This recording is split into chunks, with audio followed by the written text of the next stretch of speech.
It's time for Sports Time on Sports 56 and 98.5 FM. The first hour of Sports Time is brought to you by Lexus of Memphis. Here are your hosts, Brett Stats Norsworthy and Bryant Dacus. Welcome into Sports Time. Bryant and Brett with you. Landon Schmidt producing. We're Sports Time. We're with you for the next 3 hours. A lot to discuss over these next 3 hours in a lot of different sports. We'll talk a lot about the NBA playoffs as the games last night, more games tonight. We are rolling through the playoffs. We'll also talk draft lottery as that's coming up very soon, counting down the days, getting close to counting down the hours as that will be Sunday afternoon. So we'll talk a little bit of the draft, a little bit of the NBA playoffs. We'll talk Major League Baseball as it's a Thursday. So a lot of afternoon action today. We'll talk some NFL, college football, college basketball as well, because today they made it official. The NCAA tournament will expand for next season. So no March Madness will look the same going forward as that will go into effect in March. So a lot of news out there. But Brett, how are you this afternoon? I'm doing well. The ball will be tipped now for 76 teams in March Madness, and we know that we will get used to it. We will get accustomed to it. The TV deal, about $300 million more over 6 years, so about $50 million more a year. So divide 50 by about 76 million, and I guess that's how they'll divvy it up, somewhere close to that. And it was no stopping them. It's no stopping any of it. It really became real for me. I knew it was happening, and I knew it was no stopping. I'm not that opposed to it. I mean, I'm not jump in front of a locomotive opposed to it. I would prefer it to stay 68. I would really prefer it be 64, and we have Selection Sunday, and then the first game about 11:10 on Thursday. We got used to that. But to see the bracket, I mean, it's out there now with the 2 11-11 games and 12-12 and 12-12 and 15 and 15 and 2 sets of 16. We will have to have 3 cities, I think. Everything I've seen today says just 2. I don't think. Is that right? Yeah, I think it is just going to be 2 cities. But I don't know if anything's official yet. But what I've seen, because I was looking for that, I know we talked about that earlier, and what I saw. That's 2 long days of basketball. 2. Well, it's only going to be 2 triple headers, is what I saw for the 2 days. So I guess they do a triple header one place one day and triple header the next day at the different place. So. I guess it's just one additional game. I guess so. All of this it feels like it's flying at me. It does. All at once. But I believe, because I thought, hey, more basketball, we'll have more all day. But I saw one thing last week that said, well, no, they'll probably just start one of the games, at 5, and then you'll have like a, 7, and then you'll have like a 9. And I was like, well, I hate that. Let's get a game started at like 1, and then let's get another game started around like 4 or 5, and then let's do like a 6 or 7 and call it a night. So it sounds like, from what I've read, at least 2 locations, triple headers on Tuesday and Wednesday, and then we'll be on to the first round. Good. So. Have you seen any rumor of other locations? We know Dayton will remain the constant. I've seen some people throw out ideas. I have not seen any kind of like anybody actually reporting on the types of cities that could be in play. So I think now that they have it official, now that it is officially expanding, and we know that we're going to need one more spot to host games, I think in the next couple of weeks we'll probably start seeing more and more about that, and I would assume in the next couple of months they'll start looking to finalize that additional location.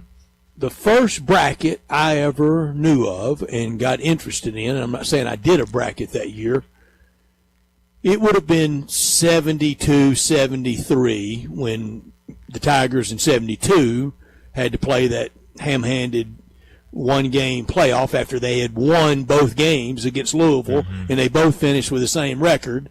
That's the most easiest tiebreaker ever. But had to play that goofy game at Vanderbilt and lost to Louisville. Louisville went on to the Final Four that year. Memphis may well have done that. I don't know that I was that bracket conscious that year. 73, I was Tiger conscious. I don't know if I was, but by 74, 75, it was 32 teams. And then it grew to 48, and I know I wasn't opposed. I was excited about it. Mm-hmm. I was glad for it.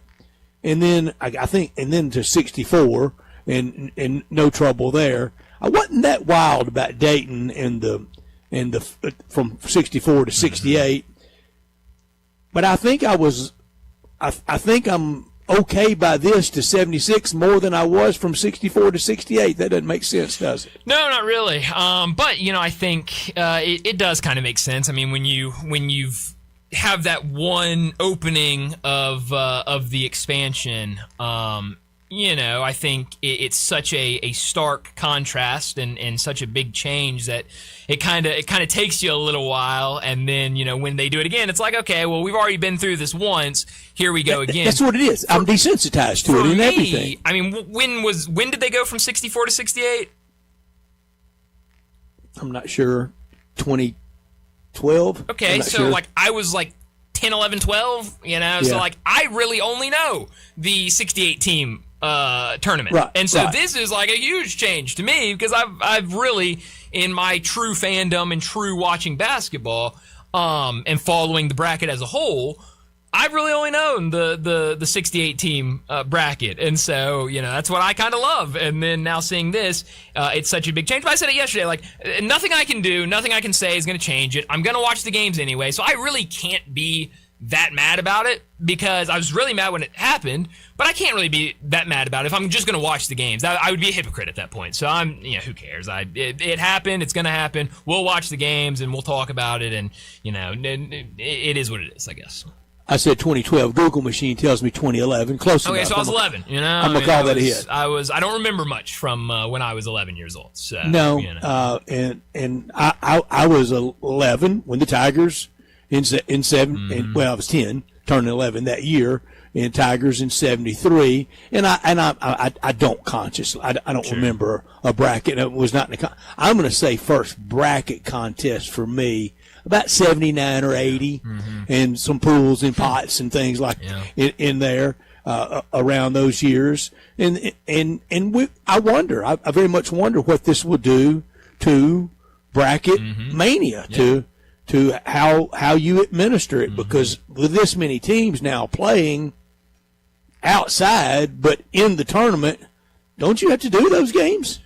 Yeah, I would think so. I really don't know what it's going to look like. I think it's going to be different based on different people. I think there will be some people that say, yeah, you got to pick these games. If I was in charge, I probably wouldn't pick the games. I probably wouldn't either. I don't want to be in one that's pick it. But like I do think there are going to be some that have that. I think it's just going to be kind of a, whoever you're dealing with, I think it's probably going to be different. So yeah, all those 11s and 11s and 12s and 12s. Yeah, I mean it's different. It's very weird, but doesn't it really put those teams? Let me get the bracket back up and make sure I have this right. Like the 4 16 versus 16 games, and 2 15 versus 15. Is that right? Yes, that's correct. I believe. Well, we don't even know the jargon and the terminology, do we? It's insane, honestly. Doesn't it really isolate, especially those 16s, to just the land of misfit toys? Well, and that's the thing. And the NCAA put out a statement today about the expansion and everything. A lot of it was about the money and stuff that you mentioned earlier. But it kind of went through what this will do to college basketball. I'm trying to see if I can find it and pull it up real quick. But one of the things that it said on there was more exposure for the smaller teams that will be playing in those 15 and 16 games. And how is that more exposure? I would at the bad table? Yeah, I know we'll be watching those games. There are going to be people that watch the games, but random Joe that tunes into March Madness, I don't think he's going to sit down and watch LIU versus Austin Peay. He would watch LIU versus Duke. He would tune into that because he's watching Duke, and he would see that team and go, wow, this Great team's point. fun. Man, look at these guys playing. They're playing their hearts out. Siena this year, they took Duke down to the wire. It was the story of the day. If Siena was put in the Wednesday game, nobody would say a word about them. It would only be kind of that small circle of college basketball fans that would really be paying attention to them. So I don't think this really does much for those smaller brands and smaller teams. Yeah, it just further isolates them. I think this is proof of kind of putting them over there like this. They didn't like the 2 16 beat one. No, I don't think so. I don't think so at all. And this, I mean, just makes it. And I don't remember if it was from the NCAA and that thing I was reading, or if it was somebody else that tried to make this argument. But I heard somebody make the argument that it would make for more entertaining and better 16 versus 1 games, because that 16 team would have to prove that they're the better 16 seed to go play the number 1 seed. And I was like, that doesn't make any sense at all, but whatever. But here is the official from the NCAA opening round changes. 12 total games, 12 automatic qualifiers, 12 at-large teams, 3 games per day per site. So those sites would have 2 days, 3 games each day. Half are going to be played at Dayton, Ohio. Half will be played in location to be named later. So 2 sites, 3 games both days per site, 12 at-large teams, 12 automatic qualifiers, 12 total games. So that is the quick, brief rundown of what it's going to look like next year. And we're not going to be able to help ourselves. The other site is going to be Vegas. I hope not. We just can't resist it, can we? I mean, it doesn't seem like it. You know, that was the other news we got earlier today about the Vegas tournament, the players era over 2 weeks. Expanding. That's right. Yeah, they're gonna have 2. They're gonna go bracket. It wasn't bracket before. It was kind of you played your group play game, and then you got into a game, and there was no bracket at all. And now they're going straight bracket. 2 and weeks, ESPN. 2 completely different brackets, and yeah, ESPN is going to take over. So one is an 8-team field, and then the other is a 12-team field, I believe, over 2 weeks. So yeah, 37 games. Is that right? I think. Wow, yeah. wow. So, ESPN will carry them all, and I hope basketball. that's not all plus stuff. I hope that's no. I think though. I mean, those brands. I think they would put that on some. Whether it's ESPN, ESPN2, it would be on some. And those sort brands. Of ESPN, it's all big name is. brands. It sure is. It's gonna be fun. Those games are gonna be entertaining. Now, even with games like that, like even the players there. If you go back and watch last year, the year before, ever since it started, the crowds haven't been very good at all. It's just not, again, like we talk about it, Vegas, the fan bases will bring people, but it's not one of those things where it's like, man, bucket list, I'm going to the Players Era, or I'm in Las Vegas, there's basketball going on, let's go and watch it. Yeah, on Thanksgiving. I mean, it's hard to match up with that. So I kind of hope they don't go to Vegas. I've seen some of the ideas of other locations for that additional site that I think would be, interesting, could be good. I don't think Vegas would be a good option, but I don't think that's stopping them. I would not be surprised at all if Vegas is the other location. All right, so 2 separate tournaments. You're not going and staying 2 weeks, are you? No, okay. No. Because I was going to say, man, some people would leave no kidding. broke. Yeah. So there's one that's an 8-team field, and it will just be a straight bracket for the week before Thanksgiving, and then it's a completely different, completely separate, all-new team bracket that I believe is a 12-team bracket the week of Thanksgiving. And so, yeah, you'll get a lot of different teams in there and a lot of basketball being played over those 2 weeks. At ESPN, you make the call. You're the head of placing the games on TV. Who gets first dibs, Players or Maui? Oh, man, that's tough. Because they have them both now. That's so tough. And times are a little different, but because of Maui. Mm-hmm. Yeah, I mean, I unfortunately think the Players Era is going to get the nod over Maui, which I hate. And I saw someone bring up, like, why can't the Players Era committee group just kind of like take what they're doing and just put it in Maui and just make Maui the Players Era Maui Invitational? And like, I mean, I don't know what's stopping them, but that would be a lot of fun. Because of Vegas. Yeah, that's exactly right. And so I think Vegas will have the foot up. But here are all the teams playing in that Maui. So the first week, the week of November 16th, it will be the Player Era 8 with Florida, Houston, Kansas, Auburn, West Virginia, Notre Dame, Rutgers, and UNLV. So some heavy hitters in that first week. 3 past champions. That's right. That's right. And then the second NCAA tournament champions. That's right. And then Thanksgiving week will be the Players Era 16, so a 16-field tournament. With Michigan, Alabama, Gonzaga, St. John's, Louisville, Tennessee, Iowa State, Miami, Texas Tech, Baylor, Maryland, TCU, Oregon, Creighton, San Diego State, and Kansas State. So, oh boy. 5, I think. 5 past NCAA tournament champions. I believe that's right. And a bunch of Final Four appearance teams all time in there. So big labels, big brands. Those are some really big heavy hitters, really big brands, and will make for some really entertaining games. And so, what MT do you think the Tigers will be in?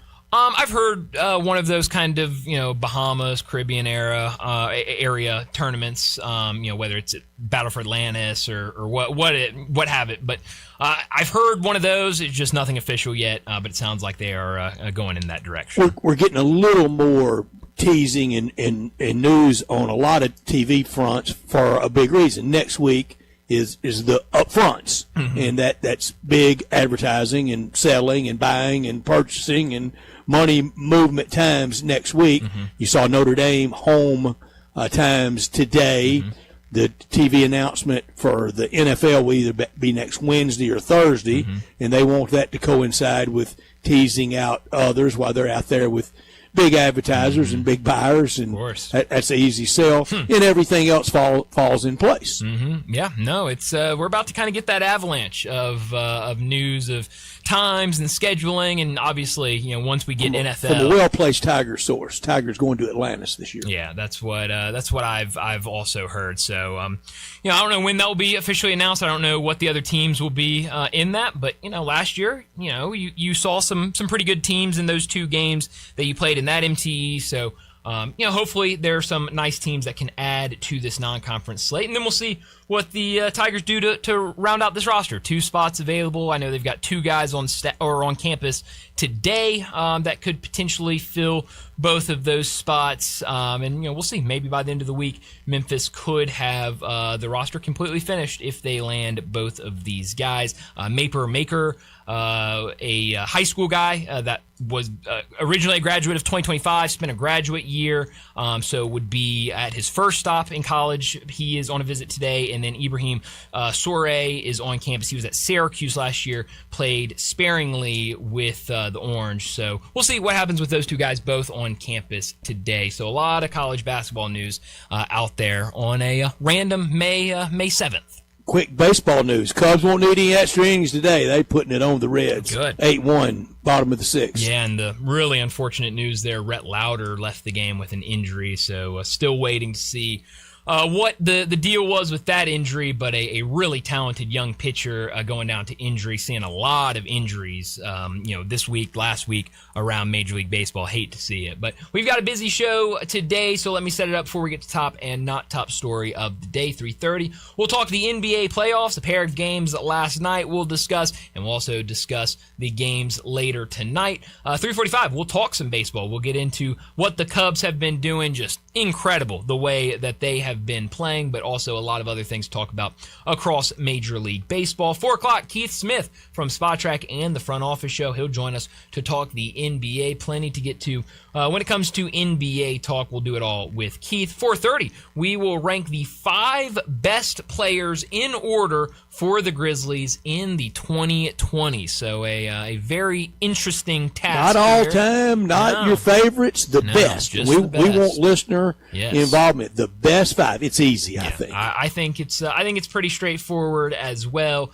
Certainly at the top, I think pretty easy. I'm gonna make a point with it too. Okay, all right. I'm excited, but I think maybe we could see some difference in maybe 3, 4, 5. I don't know. We'll see what our lists look like at 4:30. 4:45, big number of the day. 5 o'clock, Greg Gaston. He'll join us. We'll talk a lot of Tigers with him. We'll talk Tiger basketball, the additions they have made. We'll talk the 2 guys on campus today, other things around Tiger basketball. We'll get to a little Tiger football as well. We'll do that at 5 o'clock with Greg Gaston. 5:30, we'll talk about what's trending, and then at 5:45, we'll wrap up today's show like we always do with Mo's Crunch Time. Let me remind you, we're in our Family Leisure Studios where family and fun come together. The Hot Tub and Swim Spa Expo, it's going on right now over at Family Leisure, but don't waste any more time. It's only going through May 10th, so only a few more days to take advantage of the battle of the brands. 7 manufacturers, they're all fighting for your business. Hot tubs starting at $34.99, with swim spas starting at just $16,999. Mention this ad and receive a free cover lift with your spa purchase. So head out there, check out all the deals at Family Leisure, 2120 Whitten Road, just north of I-40. He's Bryant. I'm Brett. Our producer's Landon Schmidt, and we are Sports Time, and we're live and local and with you until 6 o'clock. And we want you to hit us up at 901-360-8255 at the Sissy's Log Cabin text and talk line. Jump in on the 5 best Grizzlies in order of the 2020s. We want that at 901-360-8255. That's also the guest line for all our guests to join us on the Sissy's Log Cabin guest line. We're live and local always from our Family Leisure Studios. In this hour every day is proudly brought to you, and we're proud to be representing them and in partnership with Lexus of Memphis at 2600 Ridgeway and online at lexusofmemphis.com. Great offers on all 2026 models and always special leasing options. Driving luxury and confidence knowing that every new Lexus comes with complimentary first and second maintenance services. You can call them at 901-334-9673, but they want you to stop by the only Lexus dealership in Memphis, and that's at 2600 Ridgeway, and that's where you can put yourself in the driver's seat of the all-new 2026 flagship LS500. You'll be driving in style. When you purchase a Lexus, you get top-of-the-line engineering and design, and they make for the safe luxury driving experience. Online at lexusofmemphis.com. Experience amazing at Lexus of Memphis. Top story of the day. Well, my top story is the NBA and the playoffs, especially the games we saw last night. It started with the Knicks, another win for them, but this one a lot closer, even without Joel Embiid. 108-102, the final score. The Knicks go up 2-0 in this series. And you look at the minutes played by the Knicks. I thought Thibs was back on the bench for them. I mean, you look at this starting five. OG Anunoby, 37 minutes. Karl Anthony Towns, 27 minutes. Josh Hart, 44 minutes. Mikal Bridges, 38 minutes. Jalen Brunson, 41 minutes. Only one guy off the bench played more than 8 minutes. That was Miles McBride, who logged 21 minutes. Other than that, 7, 8, 8, 7, 1. So they did not rely on their bench a ton last night. They really couldn't. How close that game was, which is funny because I remember a lot of people criticizing Thibodeau about playing his guys too much. But, now we're doing it again, and it doesn't seem to be a problem. But hey, I get it. I see what's happening. It's okay. But now up 2-0. We'll see what this series looks like going back to Philadelphia. See if Philly can win a couple games on their home court. And we'll see what happens with OG Anunoby, as now he has a hamstring strain, is listed day to day. We'll see if he's able to go in the next game or if he'll be out for a game. We'll see who the Knicks turn to if he is not able to go. And then in that second game, Spurs made it look easy after losing game one at home, 133-95. Just looked like the Spurs and how they've played a lot of games this season, really putting it on Minnesota. So that one should be a fun series. But tonight, 2 games, Cavaliers, Pistons at 6 o'clock, Lakers, Thunder at 8:30. Both those games tonight on Prime. We'll see if both those home teams can make it 2-0 advantages in those series. Bryant, please, going forward, any mention of Jalen Brunson, please say greatest Nick ever. My apologies. Brunson. You're right. We've got to speak it into existence. That really is on me. I apologize for that. My top story, Jeremy Woo at ESPN. He does his mock bracket all the way through. He has Wagler 6 to the Grizzlies, Hans Steinbach 16. At 32, Tyler Tanner. So that's 2 point guards. That's 2 point guards in a span of about 26 picks, isn't it? Mm-hmm. That's right. Not quite the repeat of 2006 and 7. In 2007, Mike Conley went 4th. The year before, 2006, Kyle Lowry went 24th. And we had the debate, and we watched, and we waited, and who was going to be the best. And it's a little bit like at quarterback. If you have 2 point guards, you don't have one. Well, that is fair. That is very fair. And then what are you going to do with Scottie Pippen? There's not much that's going to make me freak out at the Grizzlies draft, but that would. I want more options. Mm-hmm. Right now, we got to get a point guard, but I don't think you need 2 or 3. And we will see how this draft is handled by Wexler and Kleinman, because this is their last big swing at getting the team corrected. Yeah. That's the point I'm going to make when we do our top 5. Yeah, well, and Tyler Tanner will be one to watch throughout the Combine. He's a guy that has his eligibility still available for college, so depending on what happens at the Combine, he might not even be available come NBA draft time. But we'll see. We'll learn a lot over these next couple weeks. Not top story of the day. Well, my not top story of the day, it is officially official. The NCAA tournament is expanding, and it will be expanding for this next season. So forget the 68-team field that we have been used to. Now it is a field of 76. What will that mean? What will it look like come bracket time when we're all talking about who's in, who's out? Well, a lot more teams will be in that haven't made it in recent years. Our friend Kevin Sweeney, who joins us during the college basketball season, he tweeted this out earlier today. New entrants from this year into a 76-team field. So if it started last year, what teams would have made it?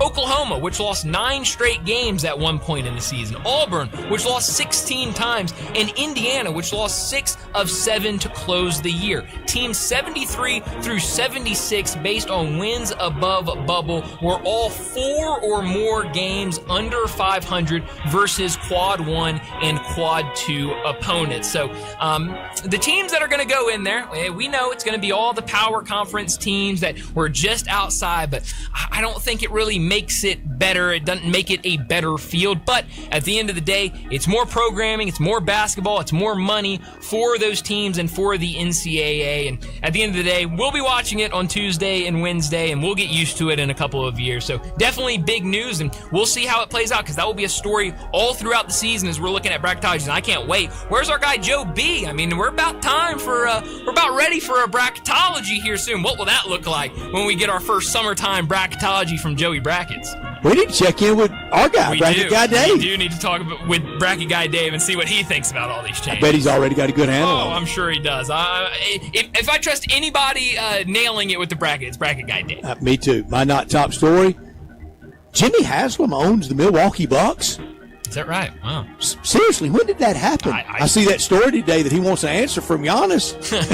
It blew my mind. You go, look, I knew fabulously wealthy, big Tennessee supporter. His dad always owned a piece of the Pittsburgh Steelers. He, of course, with his wife, owns the Cleveland Browns. How did I miss Jimmy Haslam from Tennessee buying the Milwaukee Bucks? I didn't know that. That's news to me. Do we wish he'd have bought a team in Tennessee? Well, I mean, he had a brother that was governor of Tennessee, and I think that brother, the first lady when he was governor, was from Memphis. Yeah. I don't know that I do want him as owning the Grizzlies. I don't think so. But I wish Robert Parra would know that we existed. Yeah. I wish Robert Parra would come to Memphis. How about around the draft and a show of, we're here and we're proud to be here and we're getting close to the deal. Mm-hmm. Here's my speculation. Without a driver, without a car and driver, and without GPS, from Memphis International Airport to FedEx Forum, I don't think he could find a place.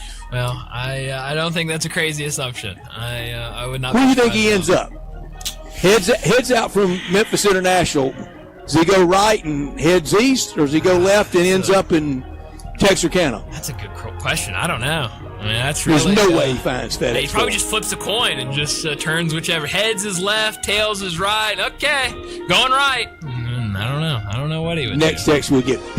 He's made a lot of money. I know he's made a lot of money. We know he's made a lot of money. I'd love to be Robert Parra. He's living the nice life, other than all that stuff that came out earlier in the year. But other than that, the money seems good. Memory hold right away, it really did. It really did. But the money seems nice. But not over top and not top story of the day. Let's get to our first break, and when we return, we'll talk more about the NBA playoffs. We'll do that next on Sports Time. Sports 56 and 98.5 FM. Available locally on your radio dial as well as around the world online at sports56whbq.com. Take us with you everywhere by downloading the Sports 56 app. And at home, just say, Alexa, play Sports 56. Wherever you are, it's easy to stay tuned to Sports 56 and 98.5 FM. This Mother's Day, the perfect gift is from Gould's. Choose the Mom's Escape package, which includes a shampoo and blowout with style, signature facial, relaxation massage, and a free Babor face serum while supplies last. Or buy Mom a $100 gift card and get $10 off. Offers good through May 10th at any Gould's location. Gould's is always the perfect gift for Mother's Day, with salon and spa services as well as the best hair and skincare products. Gould's Salon Spa, a legacy of style, care, and community since 1932. Happy Mother's Day from Gould's. This is Sheldon Rosengarten with Marks Bensdorf Realtors. I'm often called Shell Done because I sell homes and work with buyers and I get the job done. There are 7 keys to successfully selling your home quickly at a great price.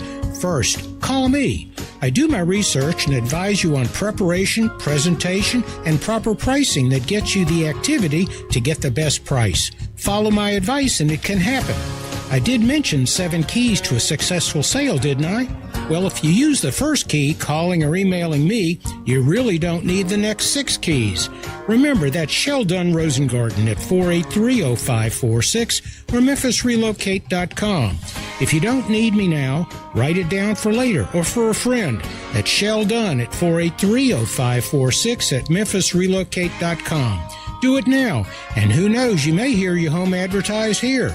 Remember, as bad a golfer as I am, when selling homes, Shell Done gets it done. Listen up, Rebel fans. Your next winning drive starts at Landers Ford in Collierville. Their game plan is simple. Find you the most savings possible. Make a trade, lower your payments, or let them buy your vehicle even if you don't buy from them. That's how you keep moving the chains. Just like the Grove on game day. Fans all across the Mid-South keep coming back to the #1 Ford dealership in Greater Memphis. See them today in Collierville or online at LandersFordMemphis.com. When you own a Landers Ford, you get the support of a certified service tech with the Landers Ford Remote Service Experience Program. They pick it up, drop it off, or fix it on the spot, so you're never left watching from the sidelines. To finish the drive, the iconic Landers Easy Pass always brings more for your trade and the biggest discounts to put you in victory formation. And now, straight from the 1977 Ole Miss football team that took down #1 ranked Notre Dame, the final snap of the day from Landers Ford President Don Kitchens. If it doesn't say Landers, you paid too much. As reported on Ford's 2024 Total New Vehicle Retail Sales Report, Memphis Market. Hi, I'm Ryan Saharovich, a proud partner with NST Injury Attorneys. For over 35 years, we've been fighting for Memphis families after serious accidents when insurance companies are trying to pay as little as possible. If you've been injured, the call is free, and you don't pay unless we win. NST is the way to go. Call 683-70. NST is the way to go. Call 683-7000 or visit nstlaw.com.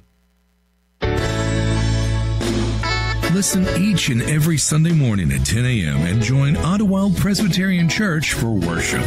Ottawild is a PCUSA church located in Midtown Memphis. Sports 56 traffic. Good afternoon. I'm looking at what appears to be an accident up against a wall over here on 240 eastbound, just before Walnut Grove. It was already starting to get a little bit heavy between Poplar and Walnut Grove anyway on this side of town. Now we got this crash up against a wall, 240 eastbound, again, just before Walnut Grove. It's starting to build through the Midtown area a little bit more here in the last few minutes on 240 South and South Parkway. Bridal season's just around the corner, but Mother's Day is going to get here first. So stop by Weimer's Jewelry right now and shop for Mom at 7525 Highway 64. I'm Commander Chuck. You're on time traffic.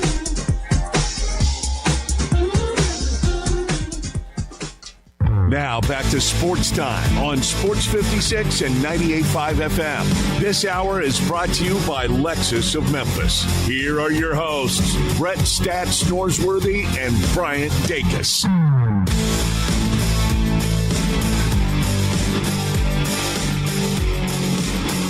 Welcome back into Sports Time. Bryant Brett with you, and we got to talk the NBA playoffs. Last night, a pair of games. Tonight, 2 more games. Tonight's games, both on Prime Video, get started at 6 o'clock with Cavaliers and Pistons. But last night, both those games on ESPN. It started with 76ers and Knicks. 76ers came out, played really, really well. And then at the end, it was the Knicks that just played better down the stretch. 108-102, the final score. A ton of run from all of the Knicks starters, really on both sides. It was a little more balanced on the 76ers side, only playing 8 guys. The Knicks played more guys, but really it was mainly a rotation of 6 guys that they played really 10 or more minutes. So a lot of leaning on the starters last night, and that's kind of what you expect when you get to this part of playoff basketball.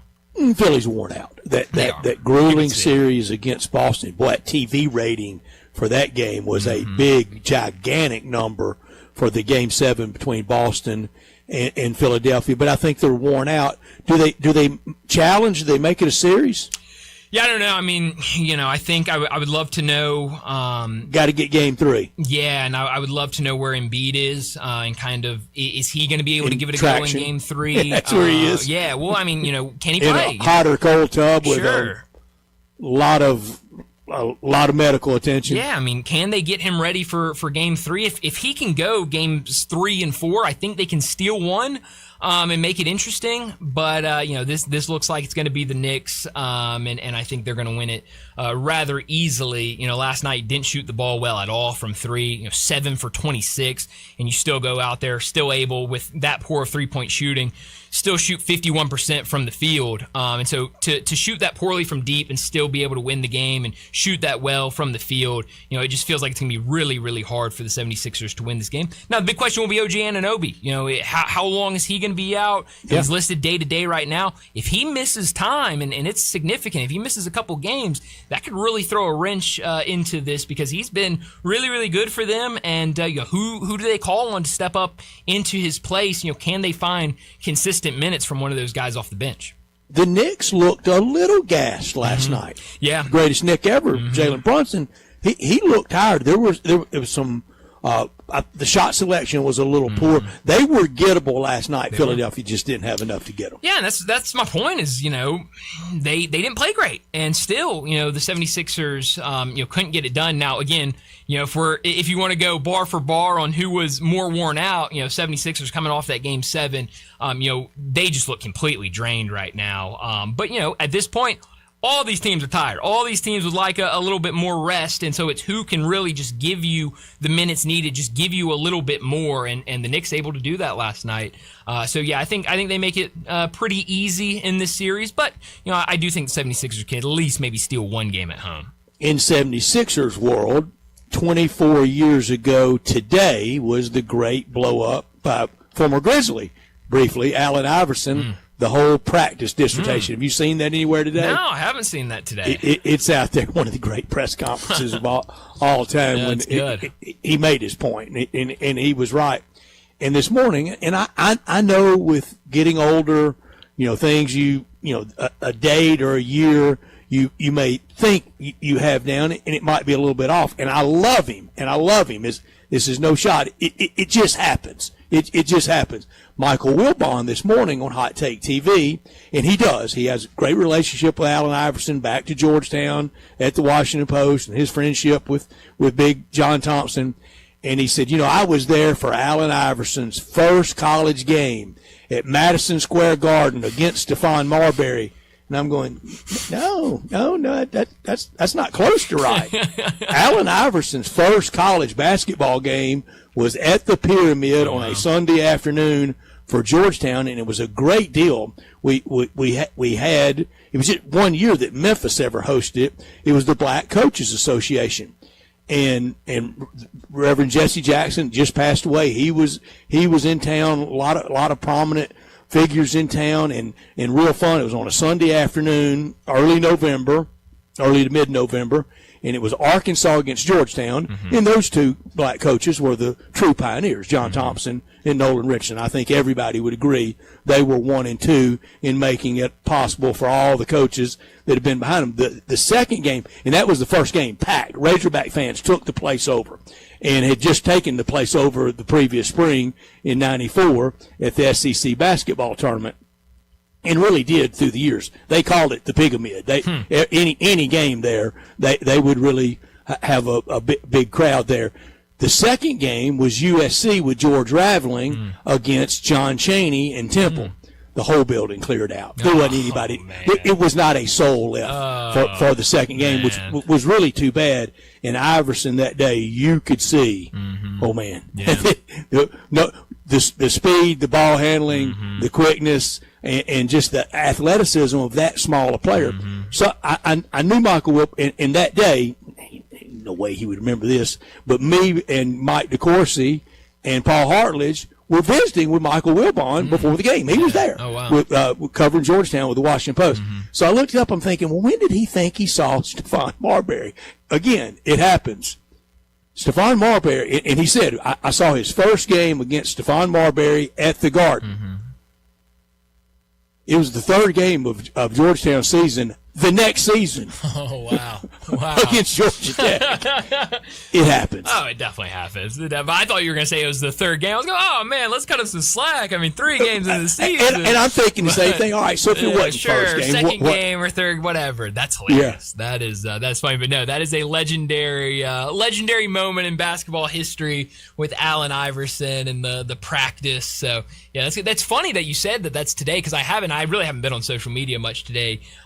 So I'm sure it's probably on my timeline. But I was thinking about that exact thing earlier this morning with something completely different. Yeah. So that's hilarious that it's today that happens. So, yeah, hopefully the 76ers can make this interesting as they go back home, maybe have a little more juice in their building. But speaking of juice, that second game last night. I bet he'll be there. I bet he'd be prominent at the games. Yeah, I hope so. I hope he is there. But that second game last night, it was all Spurs. They were motivated. They were ready to go. They were not going to lose back-to-back games on their home court, and very early you could see it was heading that direction. 133-95, the Spurs with the win over Minnesota last night. Yeah, it was house money, and the chips didn't fall right early, so let's get the heck out of the house. That's exactly right. And so, yeah, everybody pretty much looked a whole lot better for the Spurs. Was game one fluky now? Does it look a little suspect? Oh, yeah. Oh, I think it absolutely still counts. But yeah, but I mean, we talked about it after that game. I mean, just there were multiple things you could look at and go, man, this just wasn't a very good game from the Spurs.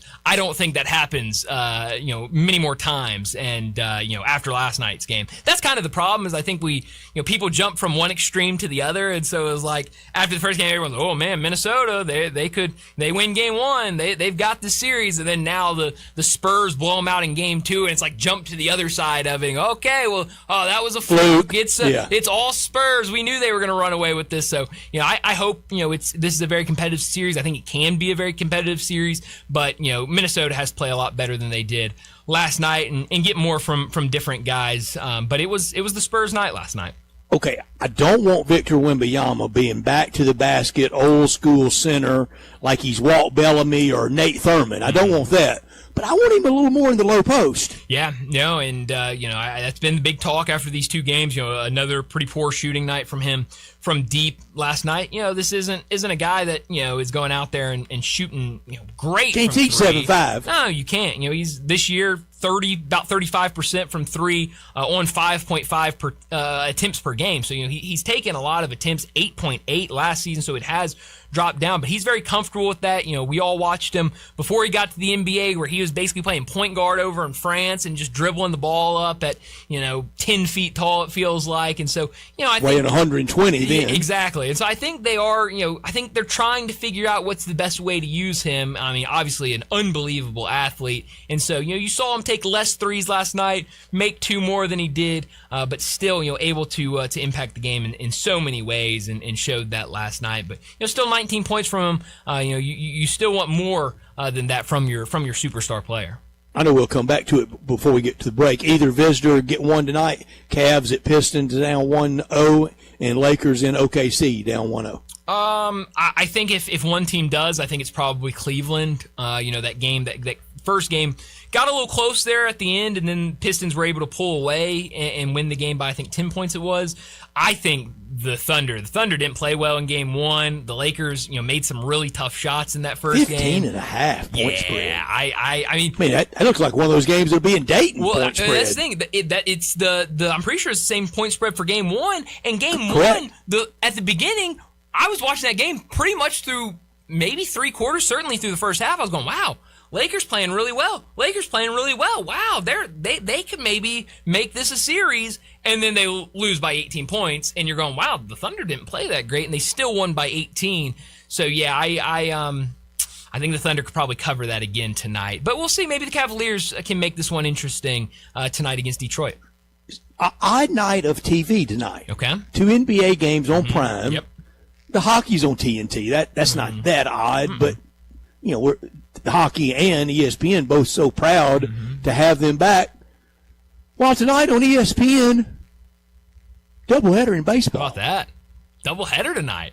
2 good games. Oh, I'm excited the Cardinals, about these games. the second game. That's right, and the Rays, the first game. We've talked a lot about the Rays. Red Hot Rays. They're in Boston tonight against the Red Sox. Yeah, Cardinals actually featured in premier games the next 3 days. ESPN tonight, Apple TV tomorrow, and then Fox on Saturday. So 2 out of 3 ain't bad for me. Well, that is true, but man, the national TV's calling on the Cardinals. They're jumping on the bandwagon, Brett. And Brian, I don't know that there's ever been a May 7th that I haven't said, great start for baseball.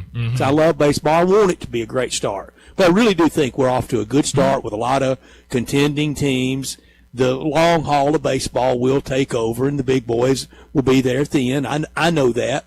But I just watched the 7th inning stretch, and they showed the camera shots at Wrigley, and I know the producer's looking for fun, looking groups that are there. It was solid young people. Every shot they were showing, singing "Take Me Out to the Ball Game." Baseball's right there where it can thrive. And I said I wasn't going to talk about it. Please don't do this.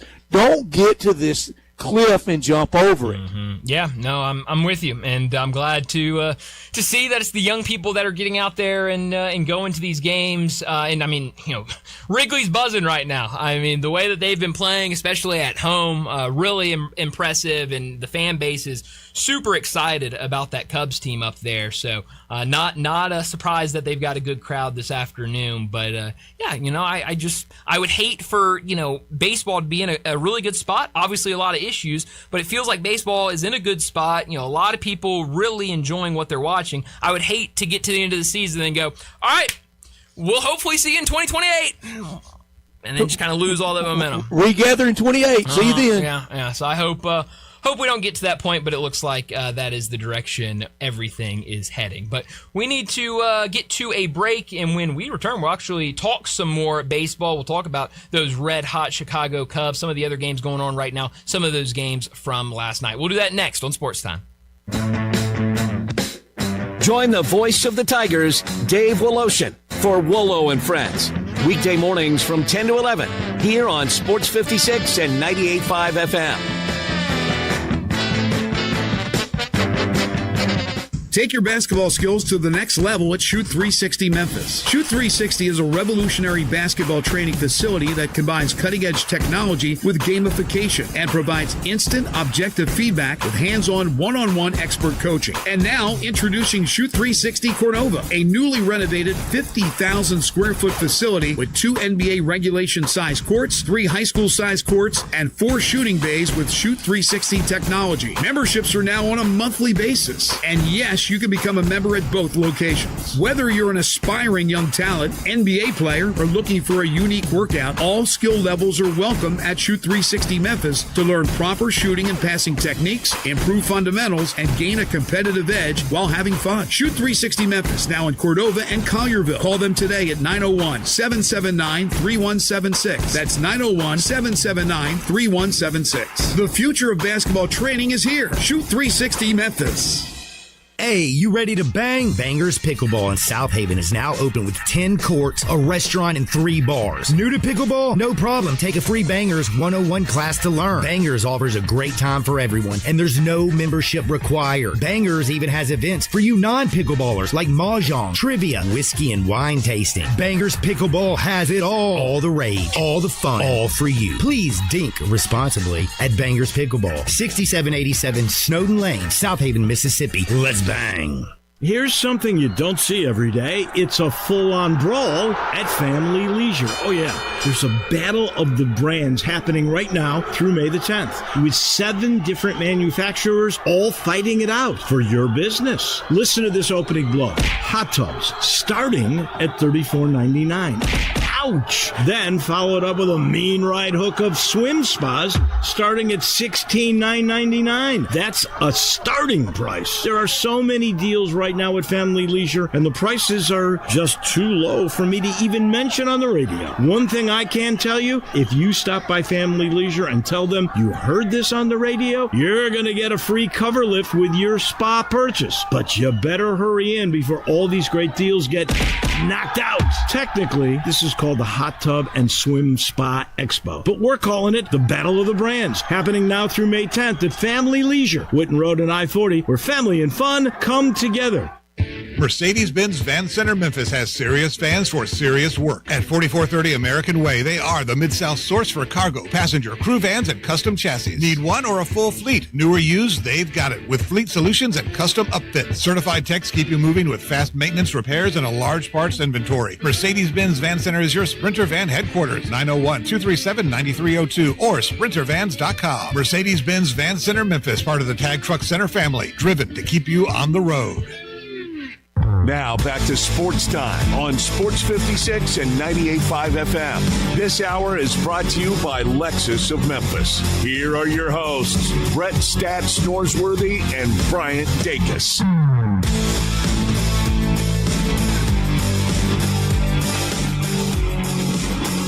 Well, it's a Thursday, so that means a lot of afternoon action around Major League Baseball. A handful of games in action right now, a few that have already gone final for the day. But right now, we've got Cleveland up 8-5 over the Royals. The Cubs up 8-2 over the Reds. The Mets up 2-1 on the road against the Rockies. And Pirates D-backs. D-backs up 2-1 in the top of the fifth. The two finals, the Yankees all over the Rangers 9-2 earlier today. And then the Nationals with a 7-5 win over the Twins. So you mentioned the Cubs. They are rolling today up 8-2. But they have been living on the edge. We talked about them a lot over the last couple of days. Again last night, another extra inning winner, 7-6. They score the winning run in the bottom of the 10th inning. They've been living on a prayer lately, but they have been finding ways to win. Yeah, got it tied in the bottom of the ninth, and you knew when they got the Reds out, even with the Manfred man running. Yep. Ooh, what a horrible term. With the ghost runner, with the silliness out there at second base, if you get that team out in the top of the 10th, you're on your way to winning. Yeah, you feel really, really good. I mean, that win probability, I mean, I'm sure it shoots all the way up when you get out of the top of that inning. But yeah, I mean, really weird game. Cincinnati scores 4 runs in the top of the 9th inning, and even then you're kind of sitting there going, well, I mean, it's the Cubs we're talking about. They have found ways to win, especially at home. Maybe they can do something. They score the 2 runs in the bottom of the 9th, and like you mentioned, get out of the top of the 10th and win it in the bottom with the run. So just really nice baseball being played by them, and they'll continue to roll today. They'll beat the Reds again today, and then they'll head down to Arlington for a 3-game series against Texas that starts tomorrow, and we'll see if they can keep the winning ways going outside of Wrigley. Yeah, the Cubs finish this off. They will tie the Braves for the most wins in the National League, and with the Yankees, the most in all of baseball. Yeah. With the Yankees getting win number 26 already earlier today. The Rays right behind them at 24-12. Did you see what the Phillies are doing? It's one of the real good stories. They made the manager move, and now they're hot. Yeah, no, they are playing. They're playing really well, and I think you've kind of seen that with the couple of teams that have made moves. The Red Sox not as hot, but it seems like they're playing better baseball. And so it's weird. You make that change, and you kind of get a little spark. And even though it feels like a lot of times when you get that spark, it's almost like, okay, well, we're free now. You got rid of the coach. I know Boston, they were all upset about the change. But yeah, the Phillies, they've been playing really, really well lately. Winners of 4 straight, 8-2 in their last 10. So they're creeping back, getting closer to 500 baseball. And they have all the guys on their team. Pitching is an issue, but they've got the bats. It feels like that could be a team that could figure it out a little bit, and then maybe late in the season make a run and try to get a spot into the playoffs. and just get a spot, snag one of those wild cards. Maybe catching and being better than the Braves might be too much, but the Cubs, they're setting a mean clip in a good division.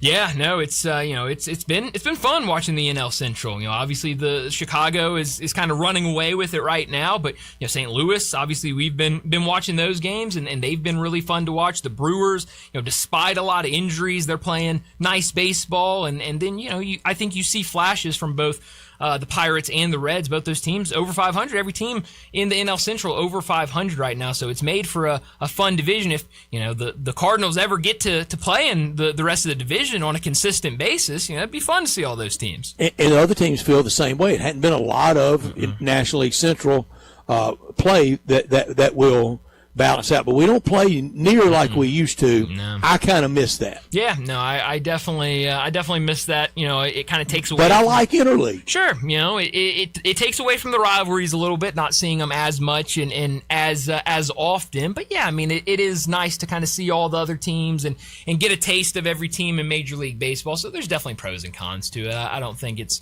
I don't think anybody's super against it or super for it. I think there's sides to it, but yeah, I don't want to expand interleague any more than it is. Definitely not. So handful of games later tonight. Those Phillies we just talked about at home against the Athletics, the Marlins at home against the Orioles, and then the two games on ESPN tonight. ESPN or the Major League Baseball getting some prime time on ESPN. Rays Red Sox at 6:00, and then Cardinals Padres at 9:00. Cardinals on the road against the 22-14 Padres. Not going to be easy, but we'll see what this Cardinals team has in them.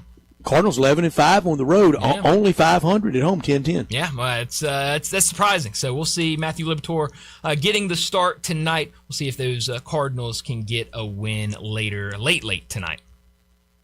So we'll see what it looks like across Major League Baseball. Been a fun day. Should be a fun night. But let's get to another break. And when we return, talking some NBA, Keith Smith from Spot Track and the Front Office Show. He joins us next.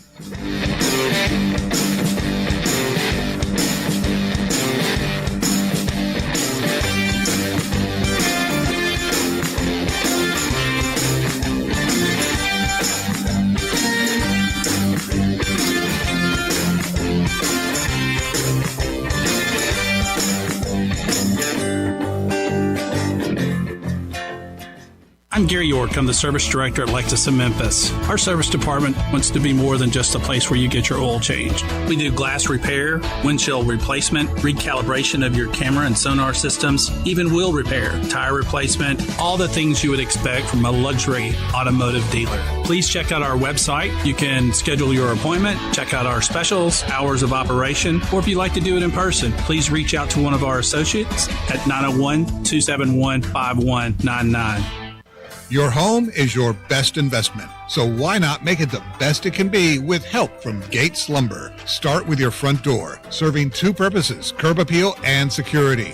Gates has solid construction doors built for security, durability, and beauty. See and compare wood, steel, and fiberglass options side by side at Gates Showroom. It's easier to choose when you can see and touch real doors with real assistance from knowledgeable staff helping you choose the right door for your home and budget. So don't just replace your door, upgrade your protection, and Gates Lumber is the right choice. Family owned and operated, serving you for over 100 years with free estimates, free delivery, competitive prices, and quality products. Call 901-942-3201, go to gateslumber.com, or come by their showroom, 1253 South Bellevue Boulevard. Gates Lumber, celebrating over 100 years with a passion for craftsmanship since 1920.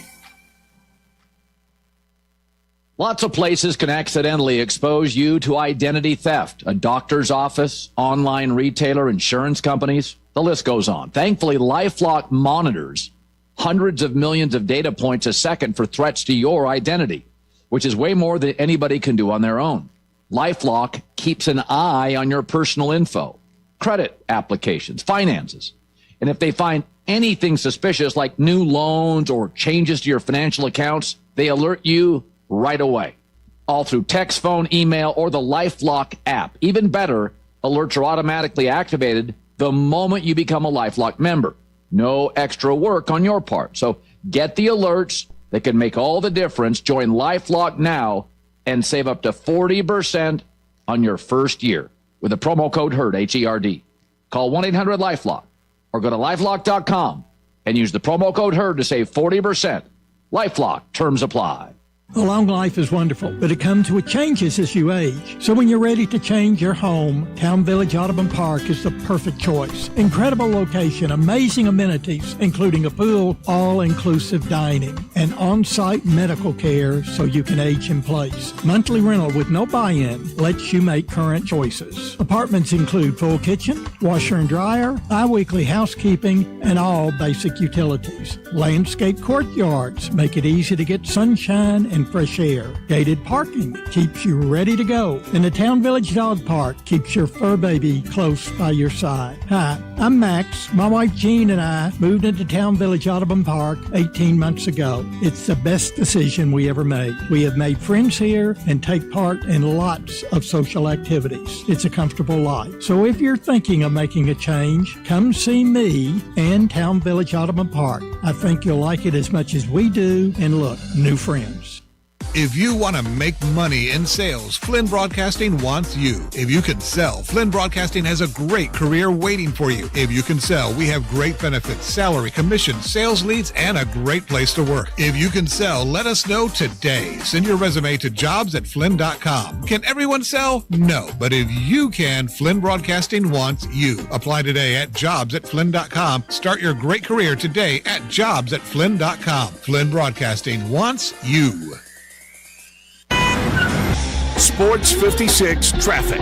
Good afternoon. Heavier traffic volume in the last few minutes over here around the 101 connector on I-40 passing Watkins. As you push south of Memphis, that's moving pretty good already. 55 down through South Haven into DeSoto County. A little bit of radar down south of Memphis. That was a little bit earlier.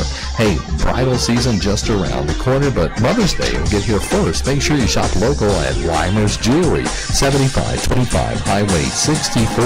I'm Commander Chuck. You're on time traffic.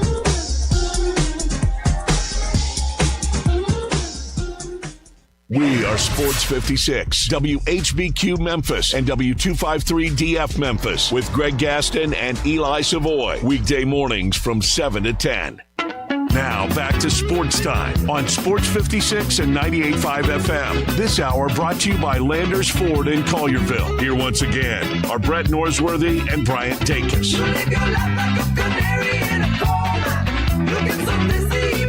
We're back into Sports Time. Bryant and Brett with you, and we've got to talk more about the NBA. And joining us now, like he does every single week, it's Keith Smith. Time to talk NBA with Keith Smith from Spot Rack and the Front Office Show, and on Twitter X at Keith Smith NBA. Here's Keith Smith talking basketball with Bryant and Brett.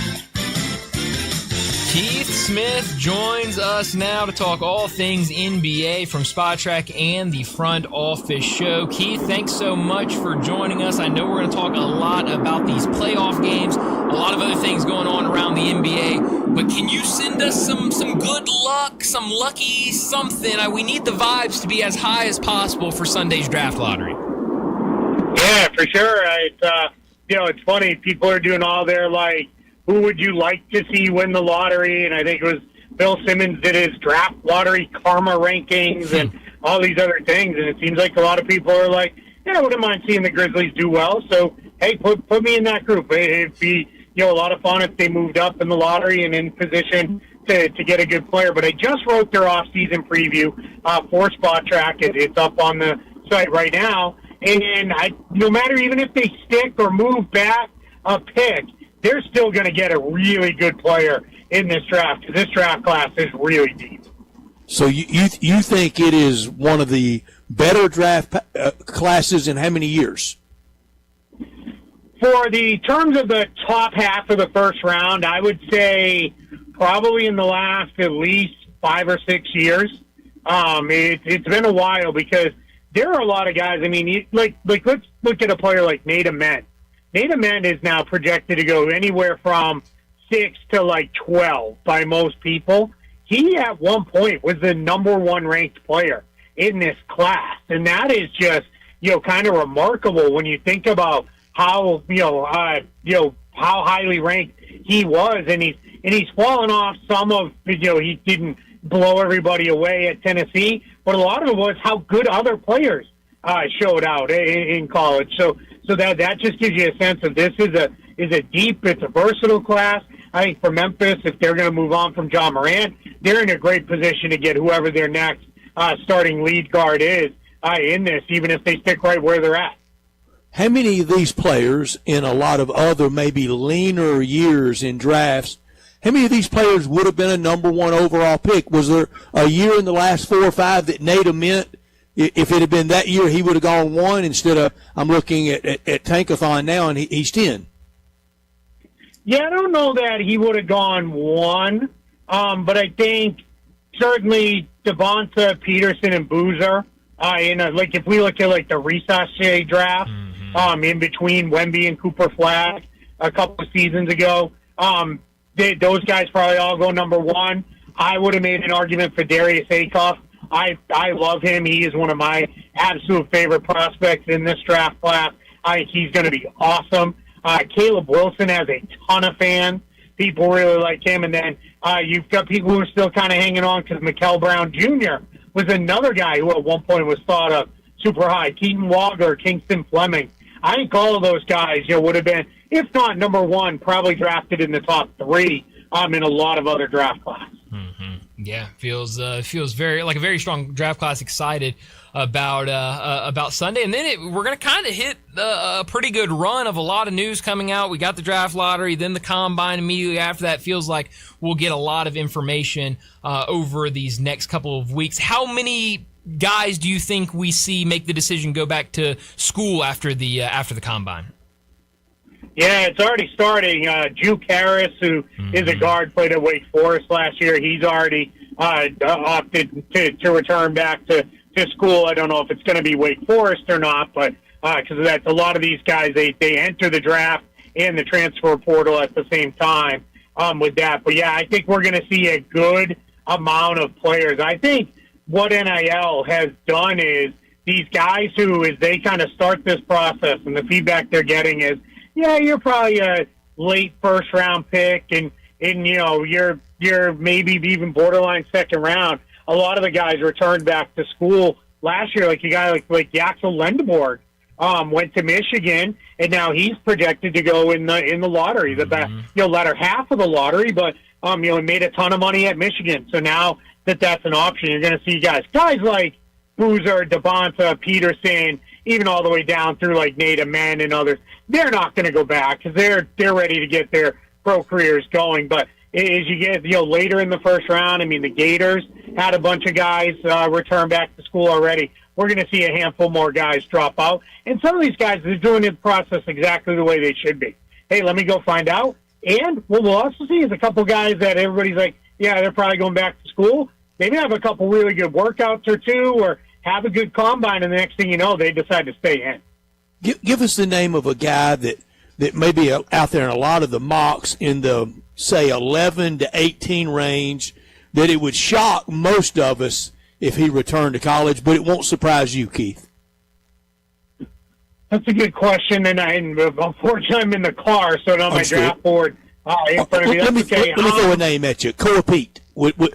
He's going 16. Yeah, that would shock me if he went back at this point. I think he is pretty well set on going to the NBA. I'll give you one, Merez Johnson from Michigan. I think Merez Johnson is in a position where his run, along with Lendeborg and Demara, he's positioned himself as a very likely first-round pick. But what you might see happen is he's a guy who I think a lot of people are like, yeah, he's probably staying in. And I would be not surprised if he started going through this and it was, yeah, you're somewhere in the 15 to 25 range. And if he says, well, geez, Michigan's going to get me, $5 million to return back there, let me do that. And I can pull the Lendeborg and I can be, in the top 10 maybe the next year. Because next year's class does not look overly strong. So that's the type of guy I think that could pull that off.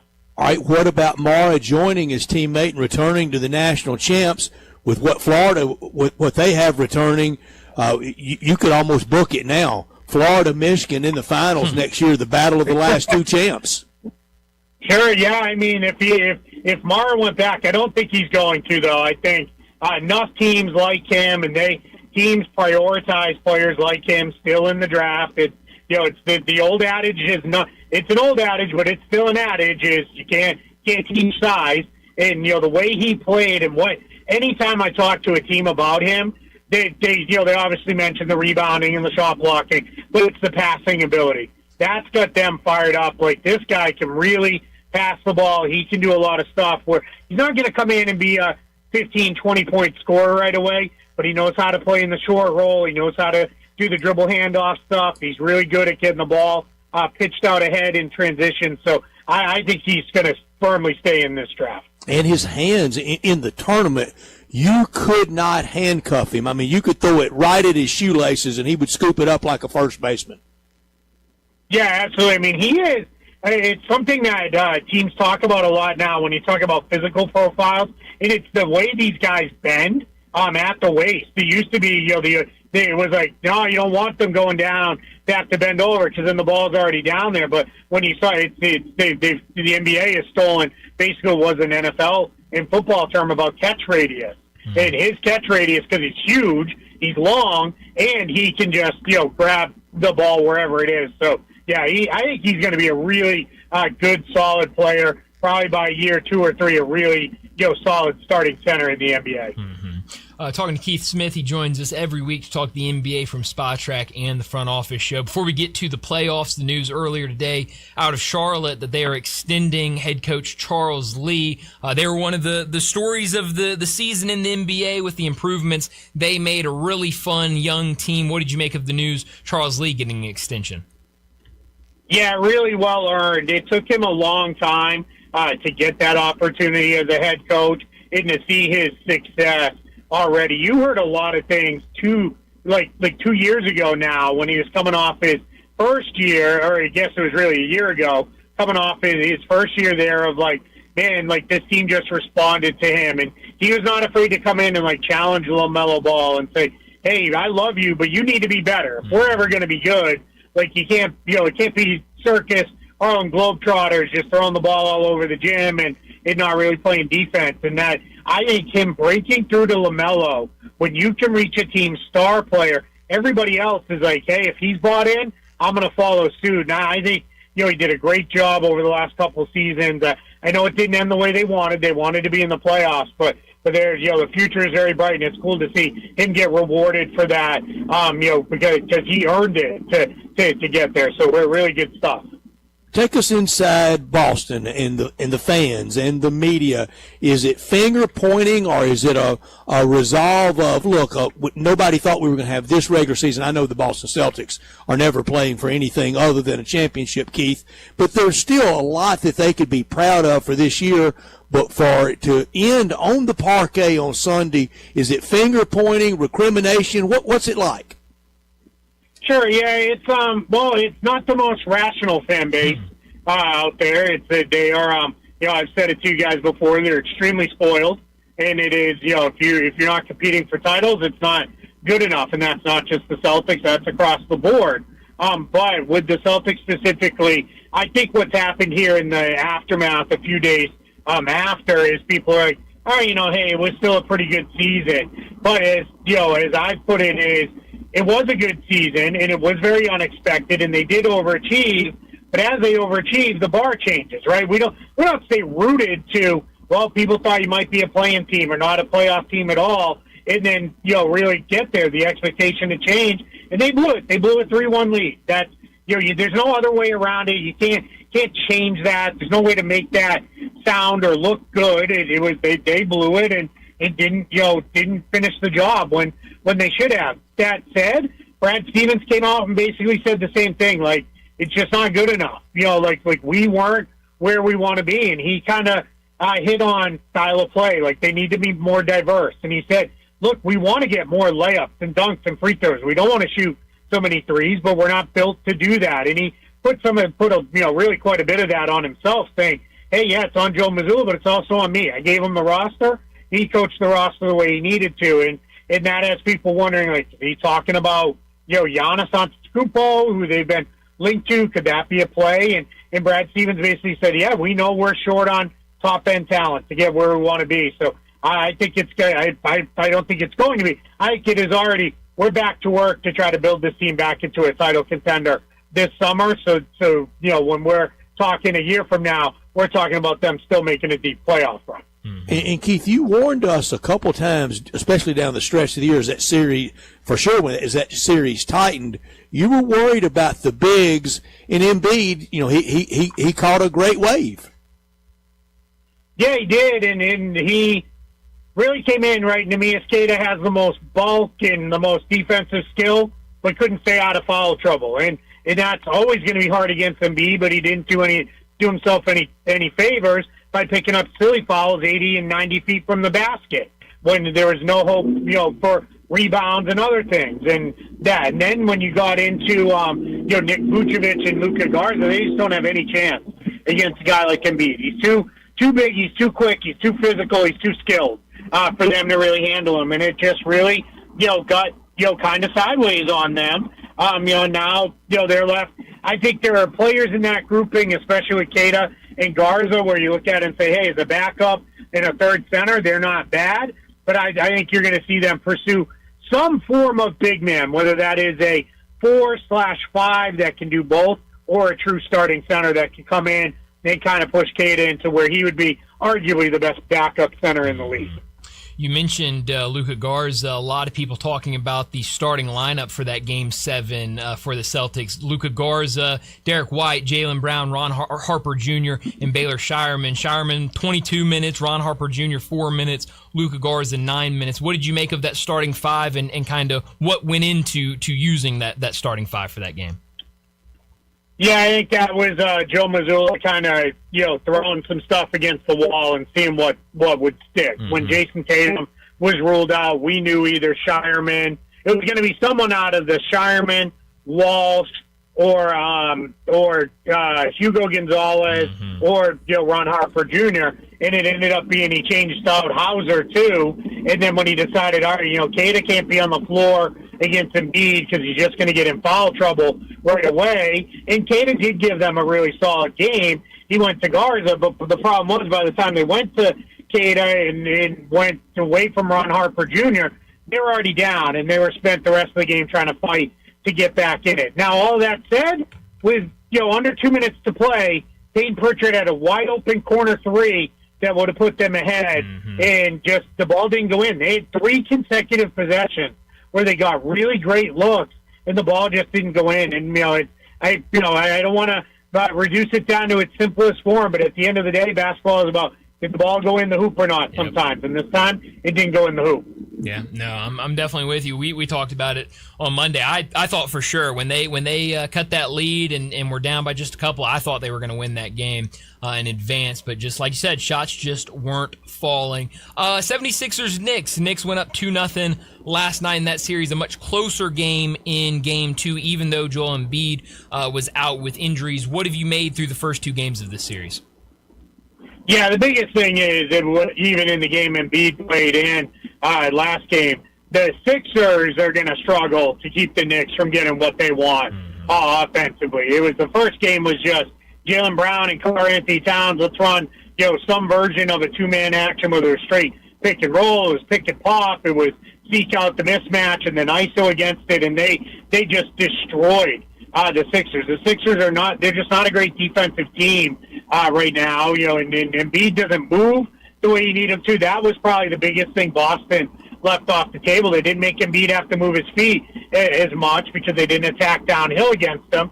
And the Knicks, Jalen Brunson loves getting downhill. It's not always all the way to the rim, but he's pretty good at getting to his spot and then pitching it back to Towns and those kind of things. And Bridges has played well. And then on the defensive end, they're putting size on Tyrese Maxey with Anunoby and with Bridges, and that's making it difficult on Maxey to get working. We'll see with Anunoby. I'm nervous about this hamstring thing. That's been the injury of the playoffs. It's just this guy's got a hamstring issue, and this guy, and it's been a thing. But we'll see. Ultimately, kind of how that comes together here. But it's it definitely is something we're going to be keeping an eye on for sure.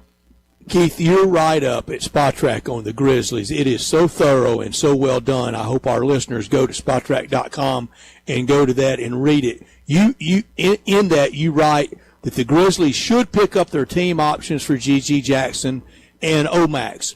Even if they do that, could you see G.G. Jackson being in a deal with John Morant before the draft after we know how the ping pong balls fall out? Yeah, I'm not going to rule out much for Memphis other than Coward, Edey, Wells, and I'm missing somebody off the top of my head. No, I think that's probably the three main guys of the young core. I wouldn't rule out anybody else being on the move. I think if they're leaning into more of a rebuild and around young players, obviously Morant goes.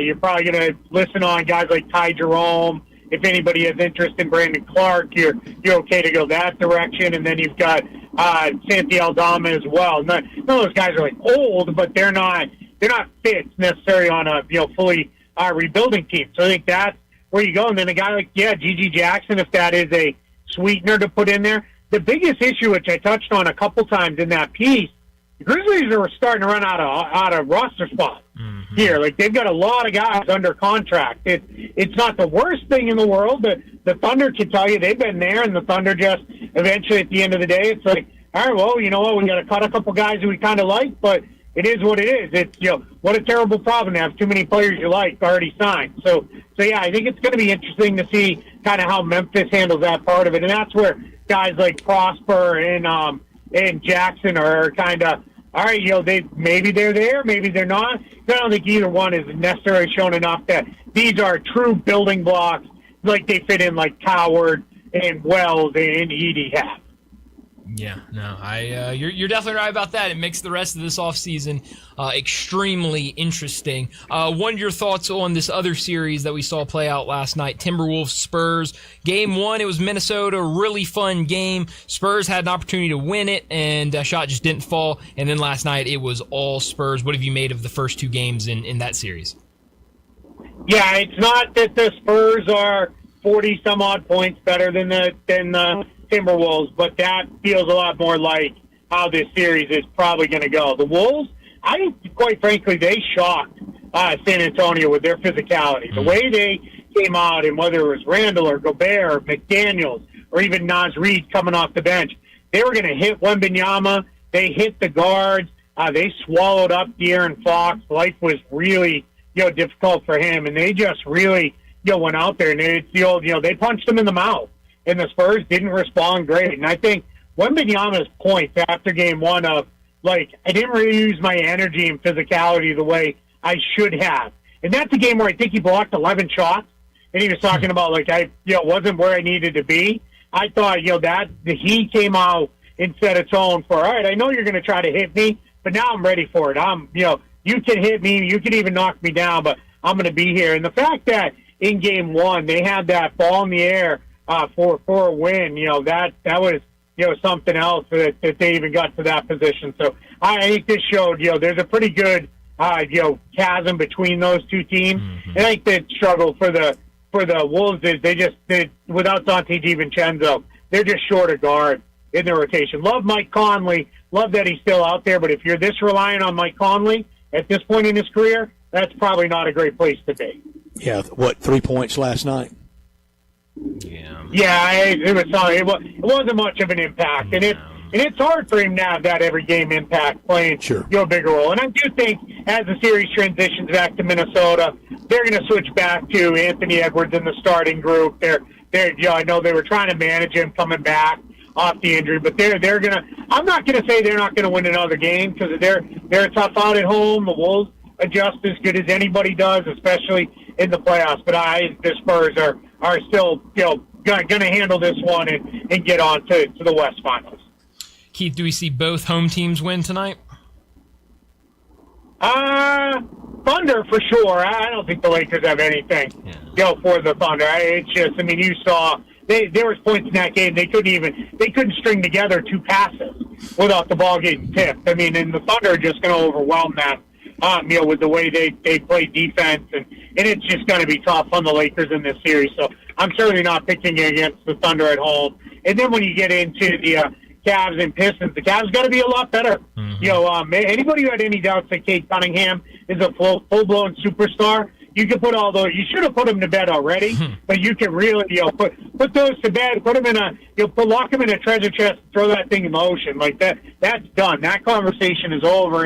And that Pistons team, I think, when they look back at it, I think they're going to stay getting challenged by the Magic so physically in the first round was a good thing for them, that they feel like, you know what, this actually set us up to be stronger moving forward in these series.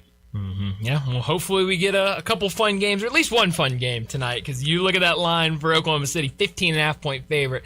I think we could see another pretty easy win for the Thunder, but hopefully we get some fun games over the next couple of days. But Keith, as always, thanks so much for joining us. Enjoy your weekend, enjoy the draft lottery, and we'll talk to you again next Thursday. I appreciate it. Let me leave you with this.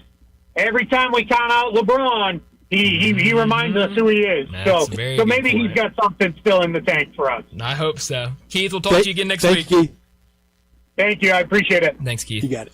Keith Smith joining us, talk all things NBA, and he's right. Never count out LeBron. He has a funny way of making people remember who he is and what type of player he is. He is that great. I just don't know that he has enough help. But we've thought that before too. Much younger in his career. No, that's exactly right. So with different places. Yeah. Cleveland, most notably. I did one sim at Tankathon 2 days in a row. Came up Grizzlies first. Grizzlies number 1 pick, DeBansa, 16th pick, Koa Pete, 32nd pick, second pick of the second round, Malik Thomas. I would love that. Absolute handstands. Let's see. I'm going to do my sim. I haven't done one today. Ooh. I think mine's the same as yesterday, too. Grizzlies dropping to 7. Keaton Wagler, Koa Pete, and Alex Caravan at 32. So that's not a flaw in the Tankathon, is it, for us both to have the same thing?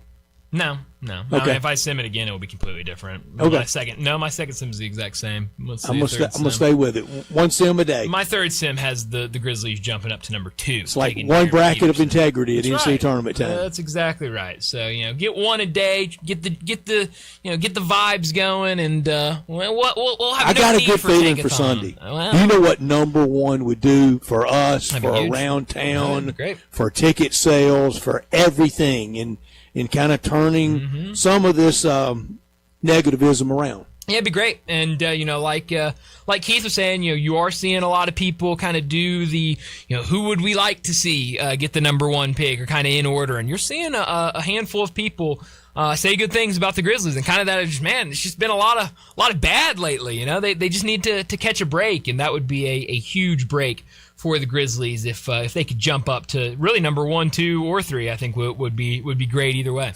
One of the architects of bad comments about Memphis, Draymond Green. Did you see the lively give and take last night he had with Charles Barkley? Yeah, I saw a little bit of it. I didn't see much of it, but I caught a little bit. No, I mean, kind of same thing we said yesterday about him and Rivers. I mean, that's Draymond. Yeah, it's who he is. I would just love to tell him. Even Charles Barkley at that age in Houston, his Rocket years, he was still better than Draymond Green. No, I definitely agree with that. And so but I do like Draymond when he joins the TNT crew. I think he adds a nice element to it. But it is with an edge. And our friend Brian Geltzeiler tweeted it a little bit ago that he has a lot to say. It's worth listening to. He's going to be a great analyst. As long as he wants to do it, as long as he would stay interested in it and make money from it. Definitely. But I think it's got to lose the anger. Everything is so aggressive and right in your face. I think part of it right now, too, is I think he knows that it's the end, and I think he's trying to hold on and kind of not have it be all out there that it's the end for Golden State. So I think he's running a little extra hot whenever anybody brings up anything close to, hey, you're retiring soon, Kerr's out. I mean, I just don't think, and it's understandable. I mean, he has been there and with those guys for so long. Cornbread Maxwell axiom. No. Father Time, undefeated. That's exactly right. So it does feel like he's running a little hotter, if that's even possible for Draymond Green. It is hot. Again, great player. Oh, yeah. very fortunate where he landed. No doubt about it. And he helped with that team. No, he absolutely did. But as Austin Rivers said in his comments, a lot of those straight line drives that he had, for big hammer dunks, it was because people were out there guarding Clay and Steph. No, yeah, absolutely. And so, got into the perfect spot and definitely made it work. But we need to get to another break. When we return, we'll continue to talk some NBA. We'll continue to talk Grizzlies. We're going to rank our 5 best players in order for the Grizzlies in the 2020s. We'll do that next on Sports Time. Broadcasting from the Family Leisure Studio, we are Sports 56 and 98.5 FM. Unlock your new go-to spot, Codes Dispensary in Steele, Missouri, just over an hour from Memphis. When you're ready for a legal, reliable option, they're right up the road. Explore the full menu of top-shelf products in-store and online. Short on time? Order ahead and cruise through the drive-thru for a quick pickup. Stack rewards while you stock up with Club Codes. Earn points for every dollar spent. Codes Dispensary, now open in Steele, Missouri. Supreme cannabis that's worth the drive. Learn more at CodesDispensary.com. That's CodesDispensary.com. Moving is stressful, but Black Tie Moving can take the worry out of the process. Whether you're moving across town or across country, moving your home or your office, your personal moving concierge from Black Tie Moving will work with you to design a plan that perfectly fits your budget and needs. And they're available 24/7 to answer any questions you have. Give Black Tie Moving a call at 901-316-6196 or go to blacktiemoving.com/Memphis to get your personal, no obligation quote from the moving experts at Black Tie Moving. I'm Gary York. I'm the service director at Lexus of Memphis. Our service department wants to be more than just a place where you get your oil changed. We do glass repair, windshield replacement, recalibration of your camera and sonar systems, even wheel repair, tire replacement, all the things you would expect from a luxury automotive dealer. Please check out our website. You can schedule your appointment, check out our specials, hours of operation, or if you'd like to do it in person, please reach out to one of our associates at 901-271-5199. Do you want a greener, more weed-free lawn? And if you're like me, you can't stand the sight of dandelions, clover, or especially crabgrass. Hi, I'm Brandon Hawley, president of Lawn Solutions. We are your locally owned and operated weed control and fertilization company. We are also experts in disease and insect control on your lawn and landscape. Our uniformed technicians are full-time, year-round licensed and certified by the state of Tennessee. Lawn Solutions' personalized service is far more superior to that of national companies that promise but simply cannot deliver. We return phone calls, we keep appointments, and we want your business. What we will not do is bother you with endless phone calls or junk mail. Lawn Solutions will not sell you something your lawn doesn't need. If you're looking for a local lawn care company to kill your weeds and feed your grass, then Lawn Solutions is the finest. Call us at 867-5626. That's 867-5626. Or go online at LawnSolutionsInc.net. From our family to yours, we want to thank you for your business. It's golf time. What's my first thought? Miramichi. Of course, Miramichi. Sometimes you need just to escape the hustle and bustle of life, and that's exactly what Miramichi will provide. It means the place of happy retreat, and I promise you, it lives up to its name. While it might not be in the heart of Shelby County, it's certainly worth the drive. It's 25 minutes from my driveway in East Memphis. Once you arrive at the front door, you know you're going to get an experience unlike any other public golf course in town. Let's start with practice facilities. Not all are created equal, and you will find none better than those at Miramichi. The range is an impressive 12-acre space. It allows you to spread out and practice for those long drives. They got a great short game place. They've got a chipping green. They've got a putting green. They're beyond compare. You want to get better? You go to Miramichi. You want a great competitive golf course? You go to Miramichi. It's worth the drive. I love it. Miramichi. This traffic brought to you by Old Dominick Distillery. Come for the spirits, stay for the experience. Cheers to Memphis. Learn more at olddominick.com. Sports 56 traffic. Good afternoon, Tina. It's trying to untangle a couple of accidents out here. It's busy, no surprise. Over here, especially going eastbound on 240 and Mill Branch all the way out to getting on to 385 Billmore Parkway. Stop and go. Certain sections of Summer Avenue going outbound. They are on Summer Avenue up by Sycamore View Road. Hey, don't let a slipping transmission make things worse in your car or truck. If you're having transmission problems, come to Amco Transmissions right now with 2 locations. Tell them I sent you. I'm Commander Chuck with your on-time traffic.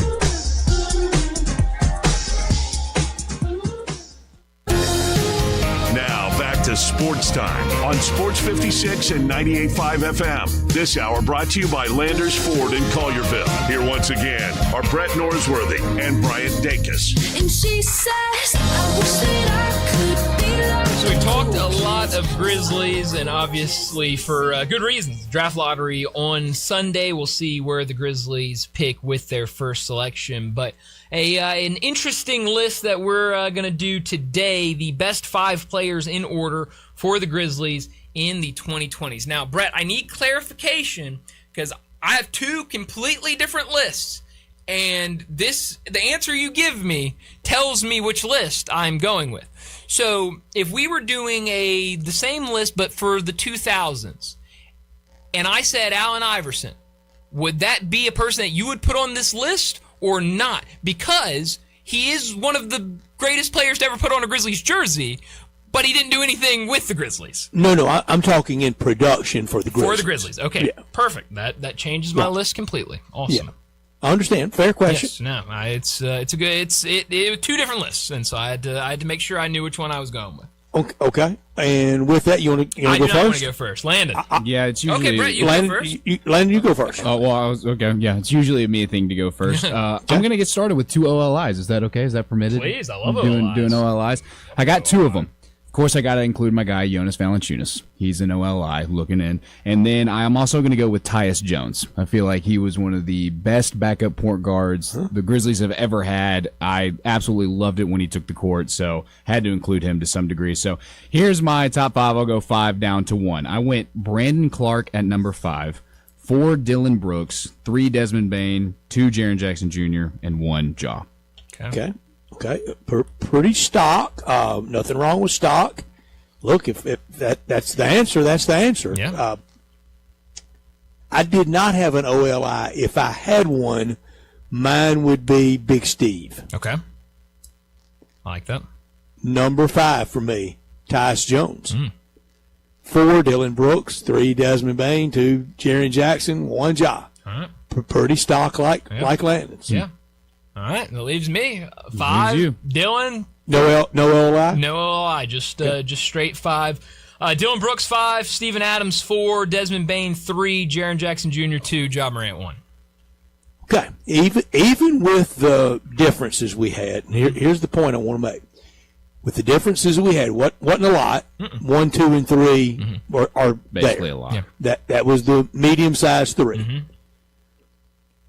And then you got DB, you got Tyus Jones, you got Brandon Clark, you have Big Steve, even Jonas. All these players are still in the NBA and thriving. Yeah. How are we having in the last 2 out of 3 years we've had? Yeah, it's a great question. This mismanagement is epic. And I started with the Jeremy Woo, and I ended the top story of the day with Jeremy Woo's mock, and I said, this is Wexler and Kleinman's last swing at the pinata, isn't it? All these names that we mentioned of best players in the 20s that we had heights of heights with, they're all still out there. Now, Steven Adams, probably the most damaged of all of those. But we've had all these players. Sure. Yeah. We got them here. They assembled them. Yeah. And now we're starting over? Yeah. That's exactly right. This is extraordinary mismanagement. Yeah, well, I mean, a big part of it's been injuries. I mean, you look at these last couple of years, and injuries has just, completely derailed the seasons, and, then you kind of got to the point where you had to blow it up. But, yeah, I mean, it's a really good point. And, yeah, I mean, all these guys are elsewhere. Ja, it feels like by the end of the offseason will be somewhere else as well. And, I mean, all of our big fives would be at all different teams. So it would be very weird. I mean, almost every one of our top 4 of our players, the 2020s, Ja, Jaren, Bane, Brooks, they're being counted on in places, or will be. Ja will join them. Definitely. Yeah. And so, I mean, it's one of those things where, you get to a point where you just look around and you've got to make changes. And, the Grizzlies got to that point with all these guys. And, for obviously very different reasons for all five of them, no matter which of the guys you talk about in your top five. But, they made the changes, and now it's the complete restart. And now this cozy, very compliant market is just going to yawn and Wexford and Klamath, y'all go do the rebuild, and we got to be patient with it. We got to be patient with a 2 or 3 year plan. Mm-hmm. Yeah, but I mean, it's like you said, it's the last, kind of last straw for the chance of it. But no matter who the GM, if they fired the whole staff and brought somebody else in, it'd still be a 2, 3, 4 year process, I would say. It would be, and it's why we've just wasted a year, and I was for the full house cleaning 55 weeks ago. Mm-hmm. Yeah. No, and you were very vocal about that, last offseason, about go ahead and blow it up and get rid of everybody. They make the one move for Desmond Bain, and, it was kind of, a lot of people, including myself, was, hey, let's try to run it back, one more year and see with this change if you can get something going. And, you saw early that you weren't going to be able to get that going because of injuries, because of different things. Then you make the decision for Jaren, and now it looks like Ja will complete it at some point this offseason. We're letting the people that incinerated and burnt the franchise down be the fire department. Yeah. It's I think that the hope would be is that this is, like you said, the last straw, because I don't think a lot of people are looking at it like that. I think you're looking at it like that. I think I'm looking at it like that, but I don't know if many other people are. And so, this has to be okay, you've got to nail these picks, and in 2 or 3 years, things have got to be looking better, or it's got to be changes.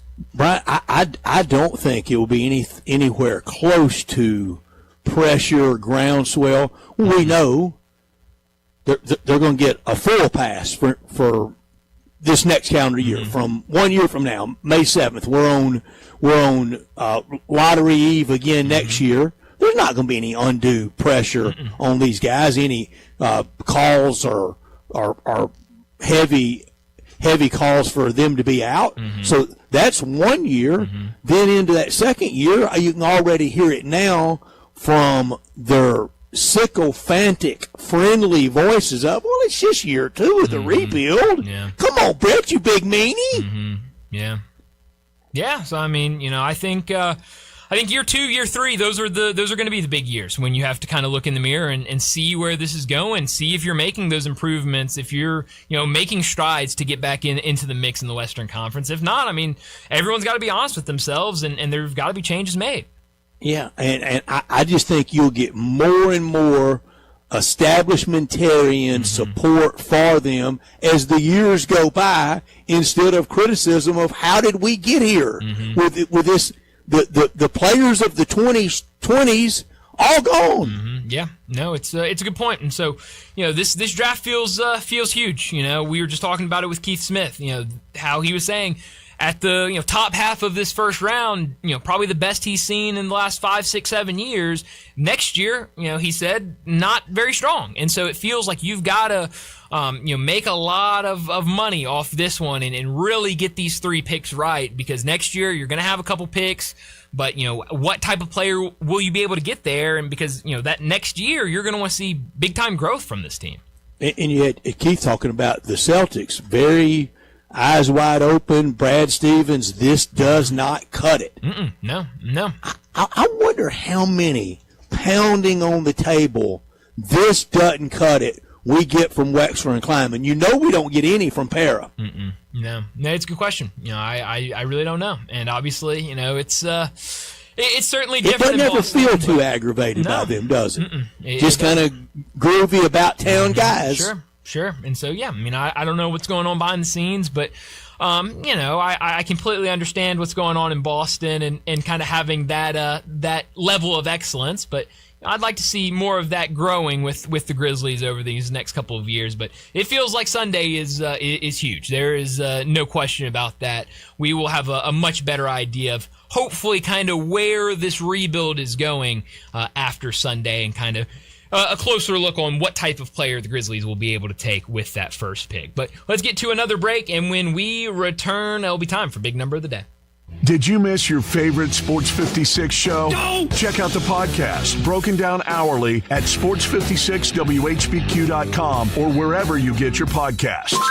Be sure to like and subscribe. Never miss any Sports 56 show again with our podcasts available daily from Sports 56 and 98.5 FM. Here's something you don't see every day. It's a full-on brawl at Family Leisure. Oh, yeah. There's a battle of the brands happening right now through May the 10th with 7 different manufacturers all fighting it out for your business. Listen to this opening blow. Hot tubs starting at $34.99. Ouch! Then followed up with a mean right hook of swim spas starting at $16,999. That's a starting price. There are so many deals right now at Family Leisure, and the prices are just too low for me to even mention on the radio. One thing I can tell you, if you stop by Family Leisure and tell them you heard this on the radio, you're going to get a free cover lift with your spa purchase. But you better hurry in before all these great deals get knocked out. Technically, this is called the Hot Tub and Swim Spa Expo, but we're calling it the Battle of the Brands, happening now through May 10th at Family Leisure, Whitten Road and I-40, where family and fun come together.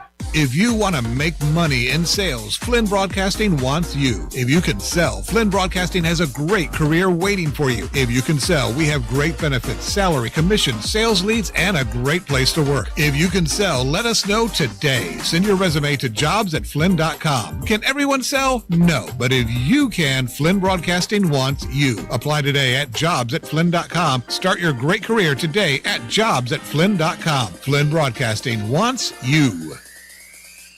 Do you know one of the best things you can do for your employees or family's health? Provide Arctic Clear bottled water. Arctic Clear bottled water is your locally owned and operated bottled water provider. Arctic Clear is 100% natural spring water with free delivery and setup, dependable service, and no long-term contracts. What an easy choice. Call Jeff Manus today, 901-382-2363, or visit arctic-clear.com. Arctic Clear bottled water. Call now, 382-2363. That's 382-2363.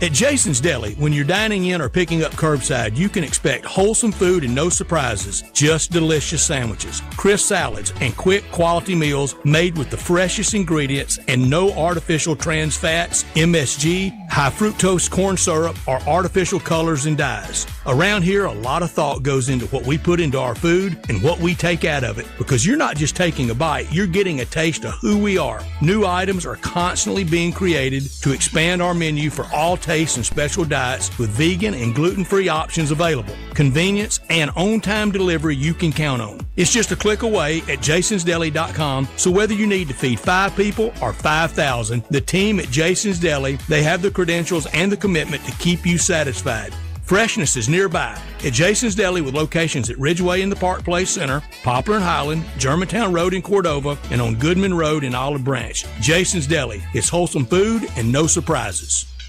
Your home is your best investment, so why not make it the best it can be with help from Gates Lumber? Start with your front door, serving 2 purposes, curb appeal and security. Gates has solid construction doors built for security, durability, and beauty. See and compare wood, steel, and fiberglass options side by side at Gates Showroom. It's easier to choose when you can see and touch real doors with real assistance from knowledgeable staff helping you choose the right door for your home and budget. So don't just replace your door, upgrade your protection, and Gates Lumber is the right choice. Family owned and operated, serving you for over 100 years with free estimates, free delivery, competitive prices, and quality products. Call 901-942-3201, go to gateslumber.com, or come by their showroom, 1253 South Bellevue Boulevard. Gates Lumber, celebrating over 100 years with a passion for craftsmanship since 1920. To NST, it's never just another case. It's your shot at getting life back on track. Real help, real heart. 35 years and still winning. NST is the way to go. Call 683-7000 or go online at nstlaw.com. Now back to Sports Time on Sports 56 and 98.5 FM. This hour brought to you by Landers Ford in Collierville. Here once again are Brett Norsworthy and Bryant Dacus. In dreams, rats and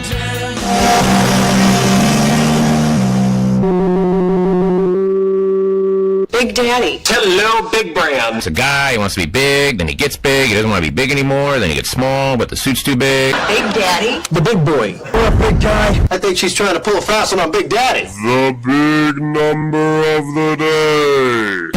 Well, Brett, my big number today is the number 30. Victor Wembanyama, after last night's game, now has 30 blocks in 6 career playoff games. The only NBA player to reach 30 blocked shots in fewer postseason games since blocks were officially tracked in 1973-74 is Dikembe Mutombo, who had 30 blocks in 5 postseason games. So, good stuff there from Wemby. Does it have the year for Mutombo doing it? It does not, no. Had to be 94. That year was the breakout year. But he had other great playoff moments, but that was the big one. My big number is a real big number. 66,274. Whoa, that is big. Aaron Rodgers' career passing yards. That trails Brett Favre by about 5,600 for 4th place. He has 527 career touchdowns. 3,322 yards last year. That was okay year. It's got to be better than that, though, this year. And he's coming back for this year with the Pittsburgh Steelers and his old coach. The 527 in touchdowns, that's 12 behind Peyton Manning for 3rd. He's not catching Brady or Breeze for 1 and 2. No, definitely not. But yeah, the interesting news about Aaron Rodgers, and sounds like he'll run it back another year. And look, I love Aaron Rodgers. He's one of my favorite players in the NFL. Probably is my favorite NFL player. Is that right? Oh yeah, I love Aaron Rodgers. But I mean, at some point, time to hang it up. Time to call it quits. And I think it's time. I don't think he should be playing another year of football. I think it's time to hang it up. And the old saying, you would much rather go a little bit early. He would not be going early than staying 1 minute too late. It's there on the too late. No, it definitely is. And, I don't know what this Steelers team's going to look like this year. Obviously, they're in a weird spot. Yes, we do. Well, 8, 9, 9, 8. I mean, that's the Tomlin model. I don't know if that's that's right. The new model with the McCarthy model. So I had to deal with Mike McCarthy for a couple of years in Dallas. So I don't know what it's going to look like. That was a mess. It was a big mess. And so you partner him up with his former QB Aaron Rodgers. Maybe that helps. Maybe it hurts. I really don't know. But they're in a weird spot as an organization right now. So I guess, having Aaron Rodgers come back, I guess, fills the gap. But at some point, he's not going to be there anymore. And you're going to need a quarterback for the future. We touched on it yesterday about James Harden and Russell Westbrook. We all know the names. Chris Paul and Charles Barkley, great player that never won it. And the ring culture, that surrounds sports. And we said it hits the quarterbacks hardest. 66,000 yards and over 500 touchdown passes, but won Super Bowl with Mike McCarthy. Yeah. How did Aaron Rodgers just win one? Well, and Favre only won one. Yeah, no, I mean it's been that question throughout his career. Just one. Yeah, no, it's been a big question for all 3 of those guys of how in the world did you just win one? And I think it's gonna end that one. Is different than the other 2 though, because he did it with the Saints. Those other 2 players never played for a franchise that people used to have a sack over their head. No, definitely not. And so I mean, and those 2 guys, a lot of parallels with their careers in the NFL, and so it feels like I don't think Aaron Rodgers is going to win another Super Bowl. So those parallels are going to continue, and I don't know. I don't think the Steelers are winning a Super Bowl next year. No, they're not even the power team in their state. No, they're not, which is laughable. But, and haven't been. No, they're not, which is crazy. But I guess we'll let the Eagles do their thing even more. They're not very. I mean, I hope they're terrible this year. But Nick Sirianni, please. That is the start of kind of just TV news getting out. Notre Dame announcing the home games that they control, and opening weekend. Speaking of the Packers and Rodgers and McCarthy, they're going to open at Lambeau against Wisconsin. Yeah. It'll be pretty split though in the crowd. No, it will be. No, that'll be cool. It'll be a really fun way to. That's going to be on Sunday night. There right now only 2 games scheduled for that Sunday night of Labor Day weekend. A lot of games on Thursday, some on Friday, everybody playing on Saturday. Only 2 on Sunday, and I think 1 or 2 on Monday. And the 2 games on Sunday on NBC, and that will really kind of launch them into the next week with their NBC Sunday night coverage.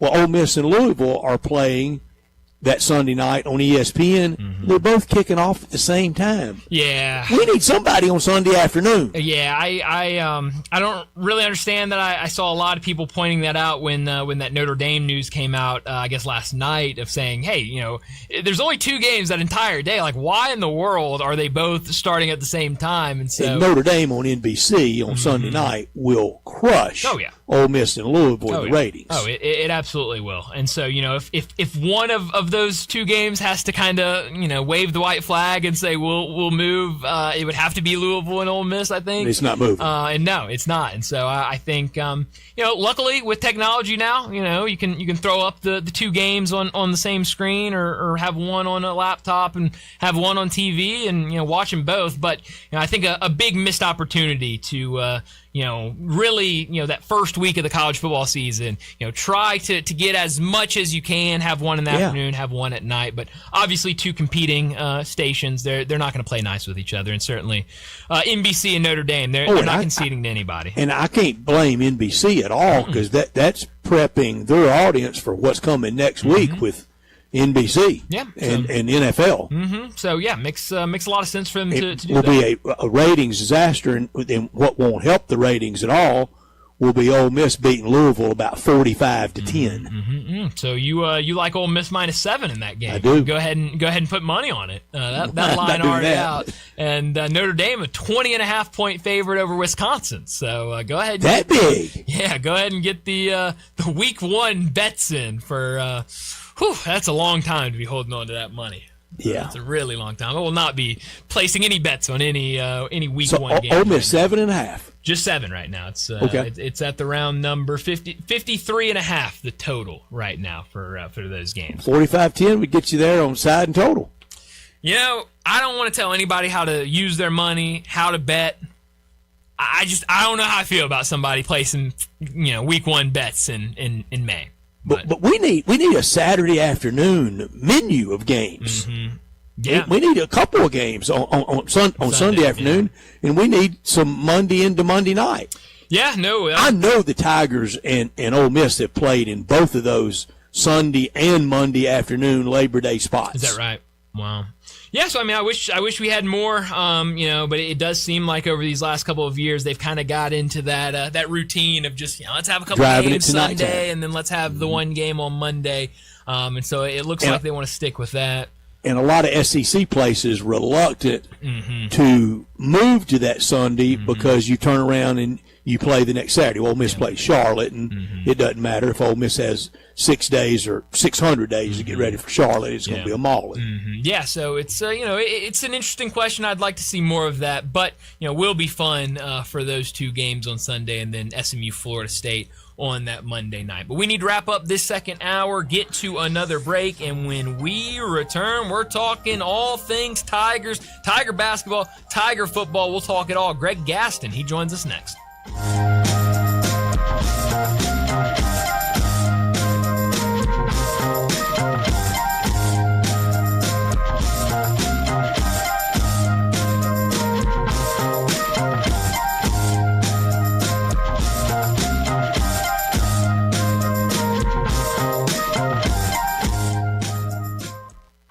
Old Dominick Distillery is pouring Memphis pride into every cocktail. From the winning atmosphere at its downtown Memphis distillery to award-winning craft spirits, Old Dominick is pure Memphis spirit through and through. Swing by the distillery bar for a pregame cocktail or celebrate your wins with a guided tour and tasting. Old Dominick Distillery. Come for the spirits, stay for the experience. Cheers to Memphis. Learn more at OldDominick.com.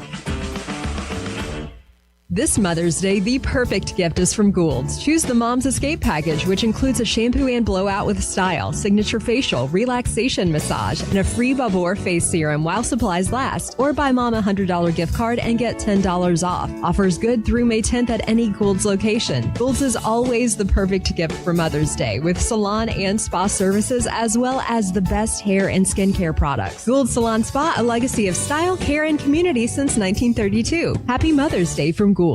Napa Cafe celebrates 28 years in 2026. Hi, I'm Glenda Hastings, owner of Napa Cafe, and I want to thank you for making us part of your dining experiences. Treat yourself tonight with a delightful dinner. Maybe start with an appetizer like our baked sweet peculiar peppers stuffed with goat cheese and mozzarella, finished with basil pistou, and move on to one of our cozy dishes like the double chocolate stout braised boneless beef short ribs with tonkatsu sauce and creamy mashed potatoes. Or a fresh seafood dish like our pan-roasted ginger-buttered sea bass with cilantro soy vinaigrette. I get hungry just talking about it. Don't forget about dessert, our famous sweet buttermilk pie with brown sugar sauce, or drink your dessert with one of our signature dessert cocktails like the lemon cheesecake martini, lemony, icy, frothy, and dusted with graham cracker crumbs. Napa Cafe, open Wednesday through Saturday for dinner starting at 5 o'clock. For reservations, visit our website at napacafe.com. We can't wait to serve you. Come join in and celebrate 28 years of Napa Cafe in 2026. Progressive presents Perfectly Bad Excuses for Missing Stuff to spend more time on your motorcycle. Hey, Tom. Gonna miss the 5K. Gotta organize my vitamins. A, B, C. There's so many. D. Now that was a bad excuse. If you love your vehicle this much, get customized coverage from Progressive, America's #1 motorcycle insurer. Progressive Casualty Insurance Company and affiliates, not available in D.C. Encore flavor, Corky's barbecue. We're cooking it up, down home way. Hickory smoke flavor like the good old days. Hey y'all, Jimmy Stovall here with Corky's Barbecue. Catering is our specialty. Memphians have trusted Corky's to cater their events for 40 years because we make it easy for you and delicious for your guests. Whether it's 50 people or a crowd of thousands, our experienced team comes to your location, sets up, serves, and ensures everyone enjoys a Corky's all-you-can-eat barbecue buffet starting at only $7.99 per person. You can't beat it. With 40 years of experience, it's easy to see why customers choose Corky's time and time again for all of their catering needs. Visit Corky'sBBQ.com to book us for your next party. Encore flavor, Corky's barbecue. This traffic report brought to you by Lauren Tag Hill of Ware Jones Realty. If you're buying a house or selling one and want fast action, contact Lauren Hill at warejones.com. Sports 56 traffic. Well, good afternoon, T-Dot's already working with a couple of accidents out here. What we're seeing right now is that heavier traffic volume just in the last few minutes. Certain sections of Sam Cooper mostly going outbound back towards the interstate. South of Memphis picking up quite a bit with that traffic volume down through South Haven right now on 55 going southbound. Watch for radar all the way down into Tate County. Hey, don't let a slipping transmission make things worse in your car or truck. If you're having transmission problems, it's okay. Come to Amco Transmissions. Let them check it out. 2 locations right here in Memphis. Tell them I sent you. I'm Commander Chuck with your on-time traffic.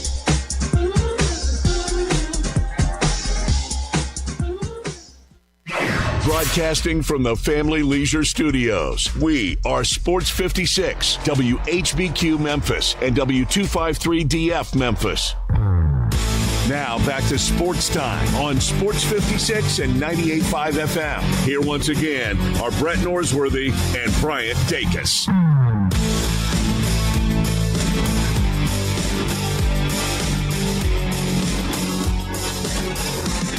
Welcome back into Sports Time. Bryant and Brett with you as we start our third and final hour on this Thursday afternoon. We've got to talk the Tigers, and we do it every single week at this time with Greg Gaston.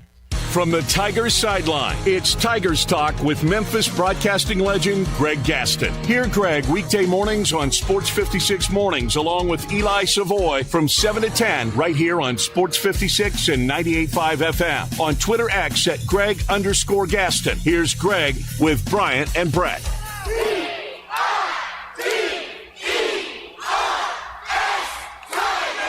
Greg Gaston joins us now to talk all things Tigers. You can listen to him every single weekday morning from 7 to 10 with Sports 56 Mornings with Greg and Eli. Greg, thanks so much for joining us.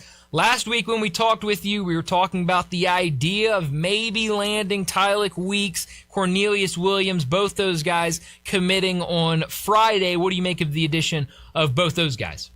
Hey, guys. Yeah, I think they were two of the bigger pickups that Penny and his staff have made. Gabriel Harris, their general manager. Weeks is a scorer, and they seem to have thrived when they have the guy who could put the ball in the basket, whether it be the David Jones or the Kendrick Davises of the past. So they have a prolific scorer, albeit he played at Southern Miss, again, a smaller school, not a major conference, not a power conference, but I think if you can score there, you probably can score in most conferences. That's the type of player he is. Not a great shooter, but a guy who gets to the free throw line, and those points start to add up. And with Williams, they finally got some size, a guy who was a prolific rebounder, averaging either a double-double or close to it when he was at North Alabama. Again, he's stepping up certainly in competition. But those were two guys they zeroed in on. They were able to get both those guys.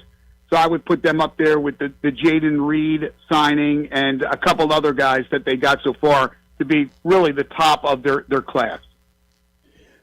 Greg, with all the NCAA tournament expansion talk, I have said for SEC coaches, for SEC, if you miss the tournament 3 straight years, it should be in standard contracts. It won't be, but it should be in standard contracts. You miss 3 years in a row, just keep going. No payout, no nothing. You should know it up front.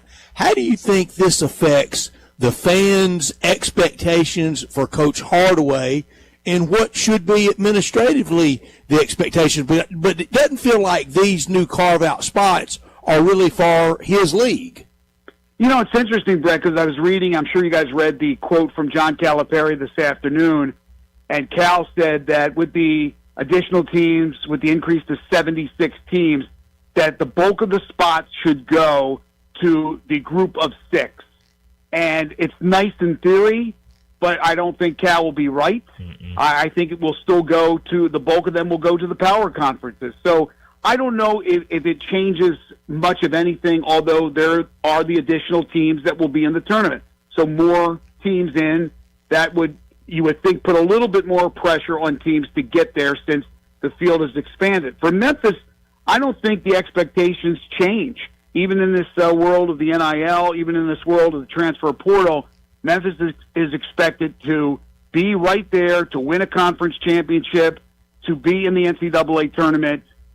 It's hard to say every year now with the way things change, but gosh, at least every other year they have to be. And after the disaster that was last year, it's pivotal for Memphis to get there. But to your point, yeah, it would be nice to see that in contracts with coaches, but we know they're not going to go in that direction. I would even grandfather them in. The clock's already started. If you're at 2, don't miss next year. Yeah, I mean, because this is what the carve-out's for them. So, Brian, but you as well, do y'all fear that the American next spring is still a one-bid league? You want to start, Brian? Yeah, I mean, probably. I'd say it's probably a safe bet. I think it is. I mean, there hasn't been a team, although I think a few of them have certainly added some pieces and could be surprisingly competitive. I think Charlotte is one of them. Eli gets on my case every time I bring it up, but I think it could happen. And as far as some of the other teams in the conference that you expect to be good, Florida Atlantic, I don't know where they're going, but they're losing every single player. So with all that said, I think it all evens out. And to me, it's still going, unless it's really up to Memphis, Brett. If Memphis is able to do the damage in the non-conference, which they have done, except for last year, if they're able to do that, as long as it's not a catastrophe, and if it's a catastrophe in the conference, they'll have a new head coach next season. But as long as that's the case, and they end up not winning the conference tournament title, then you could have multiple. Then you could have 2. But that's a big if. Memphis has a huge schedule, and they don't have the Jimmies and Joes like they used to. But winning the conference, that should be the case. Now, that would only mean 1. So I think the answer to that question is probably unlikely they get multiple teams. Well, he's got to get that 1 then. He has to.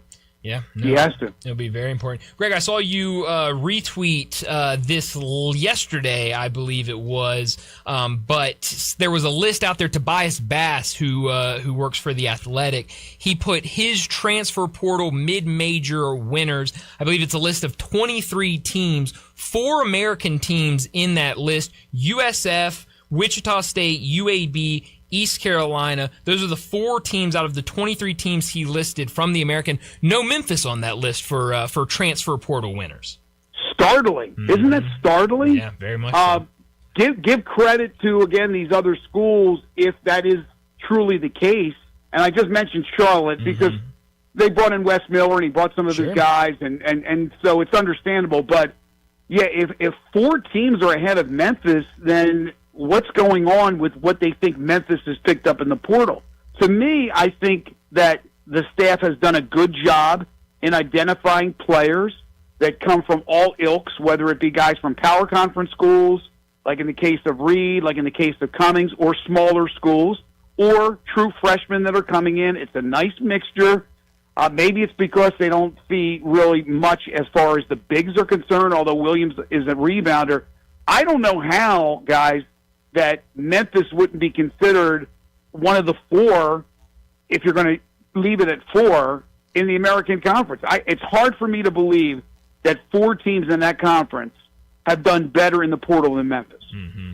Yeah, some of the lists I've gone to, I see FAU in a couple ahead of Memphis, but Memphis usually leading. I haven't seen 3 others ahead.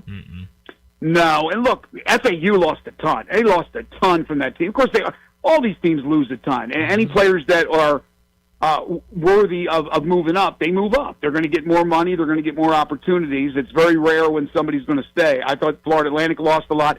USF lost their head coach. I mean, that's number one. But they did a decent job from what I've read in replenishing what they lost. I don't know about Tulane. Anytime you lose Brumball, I mean, it's hard to replace that guy. But I do see with East Carolina, with Charlotte, some improvement, and they're not on the list, correct? No, they're not. Yeah, sure. So East Carolina, I know I've heard that they've done a couple of good things, but I don't get it. I would put Memphis certainly as one of those teams, and I think Charlotte is. And anytime you get James, I mean, from Cincinnati, who was a big player for them, I don't understand how they wouldn't be right near the top. But then again, that's one person's list, so it's no big deal. That's right, and it's all going to play out, and we'll know for sure about 1st of March next year, or pretty sure about it. Greg, at the end of this last season, and I thought it was more than just PR optics. I think it was sincere, very sincere, wholly sincere, that Coach Hardaway, if you want to return, you can. Well, only 2 are returning, 2 guys, And Brian and I have talked about it. I think the offer was to return, but I'm just using, for example, numbers. But say for Bradshaw, you can return, but here's $10,000. Well, I don't know what the numbers would be, but I think your point is well taken. Discounted price, no question in my mind. You almost got me fired. Yeah, exactly. Thanks, guys. But first of all, I said it senior night. They should have a group picture and the caption under it with Penny in it. I won't miss these guys. They almost got me fired in my hometown. Well, there's some truth to that. But to me, first of all, it was shocking that he offered all 8 of these guys to stay. That was mind-boggling. Knowing that he wasn't going to keep all 8, but also, and again, we're not privy to the detail. But I would bet dollars to donuts, I mean, at a discounted price, probably for every single one of those guys, with maybe the exception of Bedford, who probably wasn't getting paid that much anyway. And I think, I'd love to know what it is, because then I could make a better judgment on this. But I would probably say that guy was worth whatever he was getting paid. That guy went out there and he worked his tail off every single game. But the bottom line is this. He's a good player. He's a solid rotation player on a good team. He's not a starter and a 30-minute guy. But to get him back, I would imagine that he was told that maybe his role would increase. And I would think, again, maybe the salary, what he got last year, was pretty much the same. But I would think the rest of those guys was, hey, you can stay, but this is how we see you. We see you as a role player, or we see you as a guy battling for the bottom 3-4 positions, and here's how much you're getting. So you can either say yes or no. No big deal. We'll move on. You'll move on. But that's the offer. I would no think harm, that's no foul. And Right. at the end of the year, Brian and I, and Landon, we all were going down the checklist, and I went last, and I intentionally did it. I wasn't trying to sandbag anybody, but I got to the end on who I would keep. I said, not one. Don't let the door hit you. Yeah, I said a couple guys I'd keep.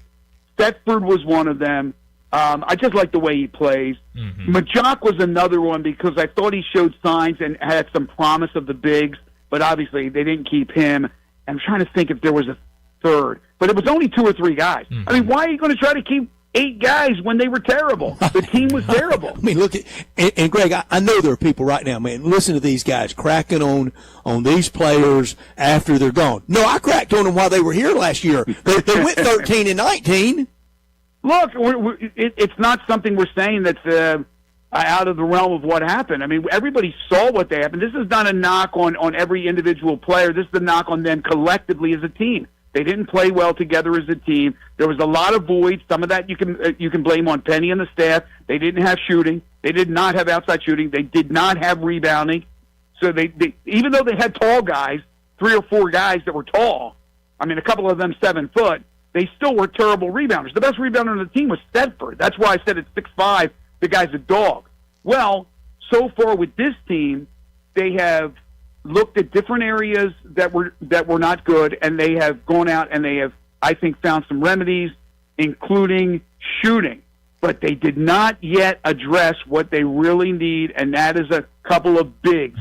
Now, Williams, again, is a good rebounder. I just told you that was a void last year, so that's good.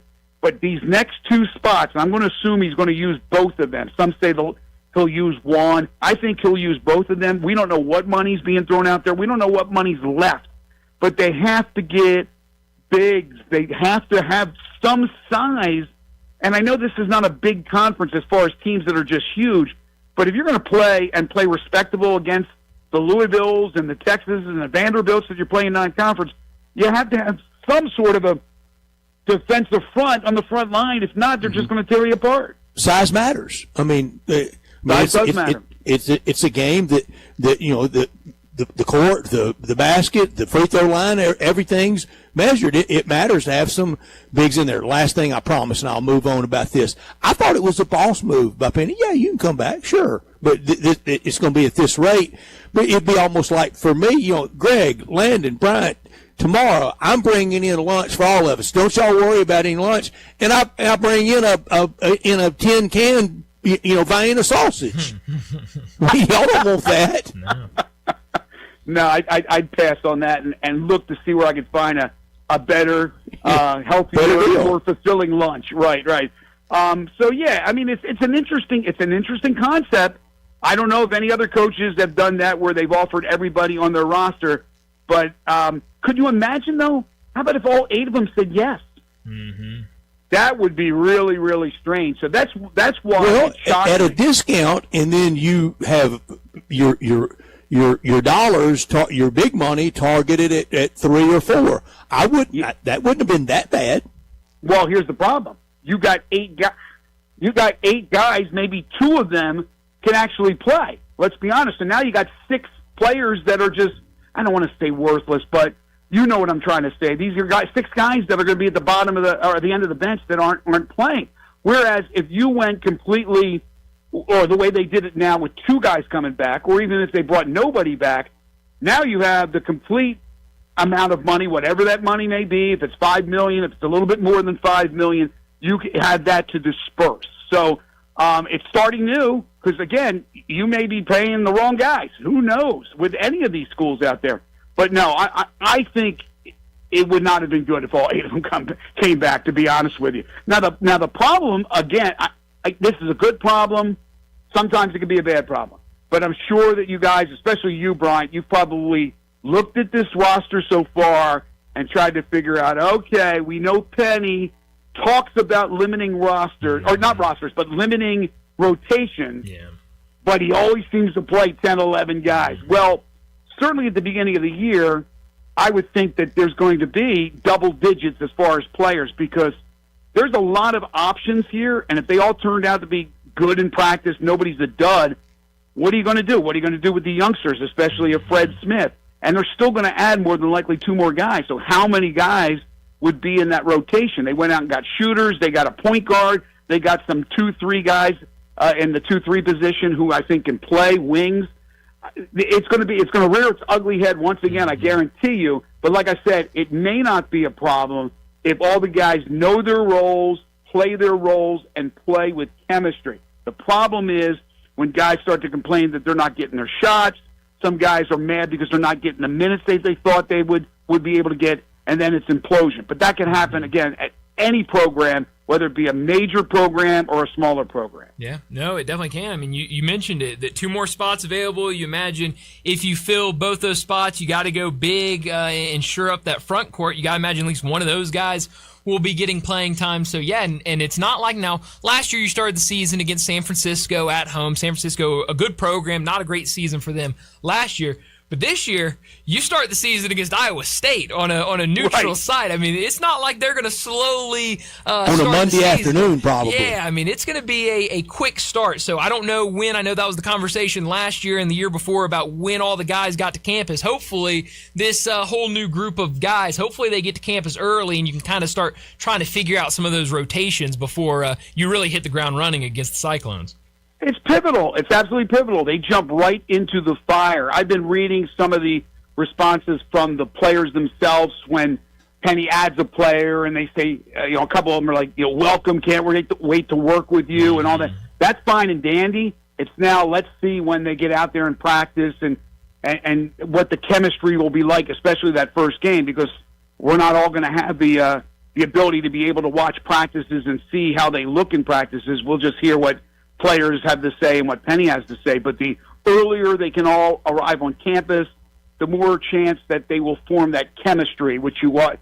Because, again, they got to be clicking on all cylinders right off the bat this season. We understand Atlantis early in the year. Have you heard that? And do you know any of the other teams? No, I keep hearing that's going to be happening again, another trip to the Caribbean. Haven't heard any teams. I mean, I'm still amazed at the field that they have in Vegas. That'll be coming up the first couple of weeks, or at least 1 week in November, and then the second week in Thanksgiving. Did you see that field, guys? We did. And I'm glad it's not the same teams going out there 2 weeks, or there would be some broke administrators in Vegas for 2 weeks. It's crazy. I don't know. I know they were paying $1 million before. I don't know if they're paying $1 million out to every school, $24 million, and then maybe more money to the win. I don't know. I don't know how it's broken down. I just know this, that some of the other tournaments that we've seen in the past will suffer from this as far as the quality of teams that play. But you're going to see just about every team with a name associated with a tournament every single year. And more than likely, as you said, Brett, Memphis, that's where they'll be headed, back to the Bahamas. I still think, even though they have not announced that Iowa State, right? That's the one they haven't announced, right? The neutral court, where it's at, right? Is that correct? They've announced the site there. We don't have a game time yet for that first. Is that which one? Is that the one? Is that the one in South Dakota? Yeah, that's the one. Okay, so what's the one they're playing? The other one that's they hadn't announced the location, because I think that's going to be Chicago. Oh, that's the one against. That's the deal with the A10 or whatever it is. Was it Dayton? That's right. Yeah, I think that one might be in Chicago. Mm-hmm. And then, of course, we're still waiting. I talked to you guys last week about this. We're still waiting on the final details of the event here with St. Jude and the St. Jude Children's Research Hospital being the beneficiary. And who knows? Because there was a delay in that, maybe that event in Vegas affected that one. I don't think it affects them where they won't have it. It just, maybe it affected a team that got invited. So that's something I'm trying to find out more information about. Yeah, no, that's a really good point. Certainly could be a factor of that. Quickly, before we let you go, Greg, according to reports, I know Jason Munns reported it earlier today, Memphis pair of players on campus today. One, a transfer from Syracuse. The other, a high school prospect that spent a grad year in Australia, Maple Maker, something of that sort. Maper Maker, right. And then the transfer from Syracuse. Your thoughts, anything you know about these two guys? Well, the guy from Syracuse, who's got the French name, Eli tried to pronounce it earlier today on the show. his numbers are not great. No. So last year they added a couple of bigs at the end that really didn't have the numbers of rope, and it seems like they're going down that same avenue if they end up offering this guy. And who knows? It's just a visit. The guy Maker, there seems like there's 30 guys with that last name. A lot of Makers out there. Yes, like five different, like 5 straight years. I think there's Thon Maker. You're right, but only one a rope, Greg. We can always. There's only one a rope, but Maker. I think with this kid, there's potential. He's 7 foot. You can't teach size. He's a shot blocker. I don't think he moves great. I watched the video of him, but he moves well enough where Arkansas and John Calipari are taking a look at him because that's what's reported as his next visit. Yeah, and if Cal pulls out the checkbook, say goodbye for any chance with Memphis. If that's the Chris case, who Wheeler knows pulls how much out the they want him. checkbook, but Cal gets it funded. Exactly. God bless. I'm amazed that Chris Wheeler and Cal still together after all those years. My gosh. Yeah, well, we'll see what happens with these two guys. Maybe a commitment coming down over the next couple of days. But Greg, as always, thanks so much for joining us. Enjoy your weekend, and we'll do it again next Thursday. Sounds great, guys. Thank you. Thanks, Greg. Thank you, Greg. Thank you. And Greg Aston, thanks so much to him. I think we set a record today for Can't Teach Size. Honestly, it's true though. It's a great point, and I cannot get mad anytime I hear it because it's a fact. 10-foot goal, 15-foot free throw line, 94 feet court. Size matters. Yeah, that's exactly right. And you see these guys that are 7-footers, and the real lanky, and that's kind of what this Maker is. I mean, he is a lanky fella at 7 feet. It's very easy to put the ball in the basket when you're that tall. So yeah, you can't teach that size. And who knows? Maybe I know he is like Greg said, he's leaving this visit from Memphis and going to Fayetteville to visit the Razorbacks. So we'll see what ultimately happens with him. This transfer from Syracuse, Soiree. We'll see. Maybe the roster is filled by the end of the weekend. But we talk Tigers every single Thursday with Greg Gaston. Every single week, it's brought to you by Mercedes-Benz Van Center Memphis. They have serious vans for serious work at 4430 American Way. They're the Mid-South source for cargo, passenger, crew vans, and custom chassis. Need one or a full fleet, new or used? Well, they've got it with fleet solutions and custom upfits. Certified techs keep you moving with fast maintenance, repairs, and a large parts inventory. Mercedes-Benz Van Center is your Sprinter van headquarters. Give them a call, 901-237-9302, or online at sprintervans.com. Mercedes-Benz Van Center Memphis, part of the Tag Truck Center family, driven to keep you on the road. Well, let's get to another break, and when we return, we'll talk about what's trending. Not only can you listen to your favorite shows on Sports 56, you can also watch video of the shows live on Twitter and YouTube. Watch and listen every day at Sports 56 WHBQ. Since 1948, in the alley, the Rendezvous. I'm with John Burgos. John, what's going on in the Rendezvous? Brett, there's some things about the Rendezvous I want to talk about. For example, we make it really easy to park. We have valet parking right at Monroe Street in our alley. We also want to make it easy for people to get to-go orders. You can now park in our alley right at our front door and put your flashers on. People also forget that we take reservations for 6 or more. And we have a wonderful party room upstairs that can accommodate people for rehearsal dinners, birthday parties, reunions, graduations. Our rooms seat between 25 and 275 people. And everything at the Rendezvous can be packed to go. Brett, we also do catering. See our menu online, and we can even deliver for groups of 15 or more. So if you have any questions, always feel free to call us at the Rendezvous because we answer our phone ourselves. You'll never hear, please listen carefully for our menu has changed. Press 1 for reservations, press 2 for hours, press 3 for catering, or if you know your party's 9-digit extension number and the first 3 letters of their mother's maiden name, dial it now. Come see us at the Rendezvous. Since 1948, the Rendezvous. Hey, you ready to bang? Bangers Pickleball in South Haven is now open with 10 courts, a restaurant, and 3 bars. New to pickleball? No problem. Take a free Bangers 101 class to learn. Bangers offers a great time for everyone, and there's no membership required. Bangers even has events for you non-pickleballers like mahjong, trivia, whiskey, and wine tasting. Bangers Pickleball has it all. All the rage, all the fun, all for you. Please dink responsibly at Bangers Pickleball, 6787 Snowden Lane, South Haven, Mississippi. Let's bang.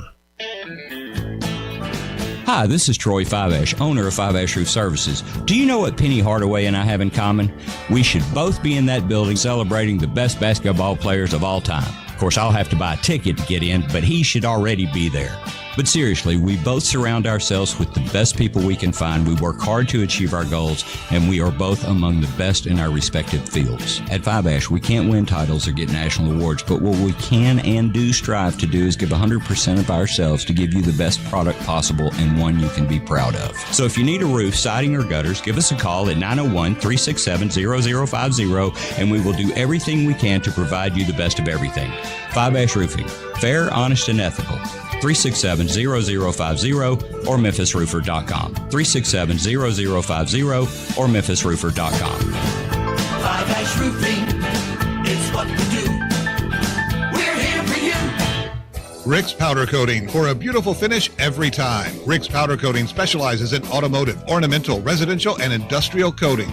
With 2 conveyor lines and the largest batch ovens in the Mid-South, Rick's can accommodate all of your powder coating needs. Locally owned and operated since 2002, Rick's Powder Coating will customize a beautiful finish just for you.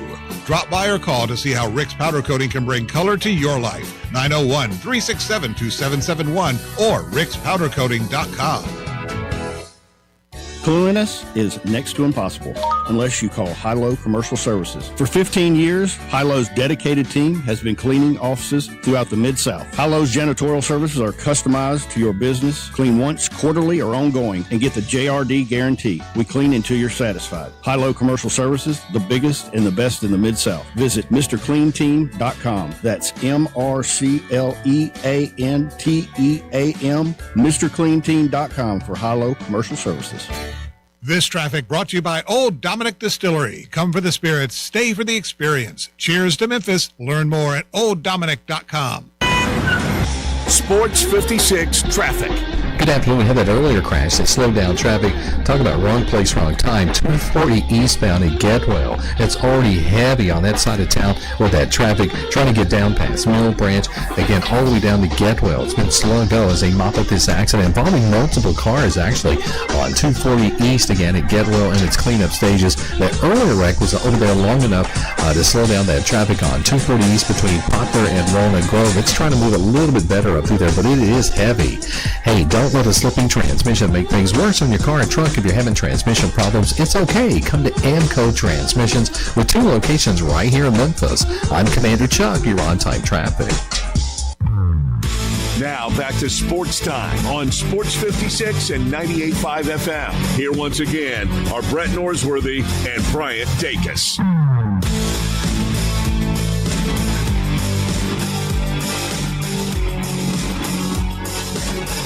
Welcome back into Sports Time. Brian Brett with you as we've got about 30 minutes left in today's show. We got to talk about what's trending. And Brett, I've been holding this in for really the last 2.5 hours because you're among friends. I owe a massive apology to one Joey B because I was unaware. Joe Brackets posted a bracketology at 2:30 this afternoon after it became official that the NCAA tournament was teach size. and you also can't teach bracketology to Joey B because he is all over it. And he posted his bracketology. I'm a little ashamed of myself for not catching it. Brett, it's been a busy day with all the news about the bracketology and people pumping their bracketologies out. Our friend David Cobb has a not as much bracketology, but a bracket list of the teams over on CBS Sports. So they are being pumped out right now, and neither have Memphis. In the I'm Joe Brackets now. Yeah, how about that? That's great. How about that? It's weird to look at. It's certainly different, but no Tigers. Oh my! It's more than weird to look at. It's something. It's a Sudoku puzzle. It really is. Wow. It really is. Yes. Doesn't flow well. No. It's weird. But that's what we're going to have to get used to. And the team representing the American in both Joe Lenardi and over at CBS Sports with David Cobb. Wichita State, the Shockers, coming out of the American Conference. One bid. No, I think Wichita will be fine this year. Yeah. I think there's a handful of teams that will be good in the American, and hopefully should be a better conference, and we'll see. And obviously Memphis roster is still very incomplete, even though it's only 2 spots left. We'll see what they do with these last 2 spots, and I think that will give a lot of clarity to people and kind of where they think they'll land in the conference standings. 13 from the SEC. That's gross. That is gross. That is gross. Not last year, not this 26 tournament, but 25, they had 14. It was earned. It was earned. 13, I think, is given. Yep. And you look at the last, on the bubble, which crazy that we're talking about on the bubble, but, Oklahoma there on the bubble as one of the last 4 teams in. They're always right there. But Porter Mosher kind of fits my see you if you don't get in. Yeah, no, he definitely does. And so, I mean, we're talking about this last 4 in. I mean, this would be, out. These past years, and so now it gets you in the tournament. TCU, Marquette, Stanford, the others in the last 4 in. So it's just going to be very, very different when we're talking about bracketology next year. The zany Queens versus Austin Peay, 15 versus 15. Yeah, and that's weird because obviously both in the ASUN this year, but Austin Peay moving to the new UAC. So new conference, but conference agreement between the two. So that's Little Rock's conference. That's right. So it's going to be very, very weird going forward. Because when I saw that, I was like, Austin Peay and Queens can't play in the 15, and then I had to go, oh, yeah, they can. That's ugly right there. But I guess I would like that. Providence VCU, 11 versus 11. It kind of screams that, doesn't it? Oh yeah, it does. It definitely. A TCU Oklahoma and a 12-12. I mean, get ready for it. It's coming. It's gonna be real weird, but we'll worry about that when we get closer to the basketball. All Kansas battle of Kansas and Wichita State. Oh, I like that. I didn't even realize with the winner likely getting Tennessee. How about that? I know they've met in the tournament before because a million years ago, 81, Ole Miss in the tournament lose a heartbreaker to Kansas to kind of set that game up the next weekend. In New Orleans, and Arkansas was playing LSU at the Dome after the U.S. Reed half-court eve. Oh, wow. Got them to New Orleans. Holy cow. Dale Brown had a great team. 81, they went to the Final Four, and they put it on Arkansas at the Dome, and Kansas and Wichita State in the other game. Wow, that's good stuff right there. Long time ago. Yeah, but it sounds fun. It sounds like a really good time. So yeah, I'm sure the bracketologies will all roll this out. said. You know what we're going to do tournament week. We're going to be excited. We're going to be ready for the games, and they know that they've beaten us down. Exactly. That's why I said today this one doesn't bother me as bad as 64 to 68 because I'm desensitized to it all, to football brackets, to NFL, to wild cards and LDSs in baseball and things I don't even know what they're doing. But I watch and I like. Yeah, I mean, and try to go to. Sure. Yeah, I mean, at this point, I was mad about it when it happened, but why be mad? I mean, at the end of the day, who cares? Because we're all going to just sit around and watch it and be excited for it, and I'm going to bet on all the games and be watching it from the opening tip. So I really can't be mad at it. I'd be a hypocrite at that point. I don't want to be a hypocrite. 68 is going to have to change their great name, and I'm going to have to change one of my maxims, one of my life go-tos for me. When they announce that bracket, there will be 76 teams announced. There will be, which is take a while. They got to have 76 in there. They got to. And there will be one winner. And there will be one winner, and there will still be one shiny moment, if you will. Yes, and teams on the outside this complaining. This has been a cliche-filled show today. It really has been. It's kind of been gross. No, I'm kidding. But West Virginia, they're going to be outraged on Selection Sunday when they're the 77th team and they're just missing out. I got no time for any outrage. No, not at all. Not at all. West Virginia, Florida State, Utah State, and Maryland. Ugh. I got no time for outrage, and I have no time for puffy coach. I made the tournament.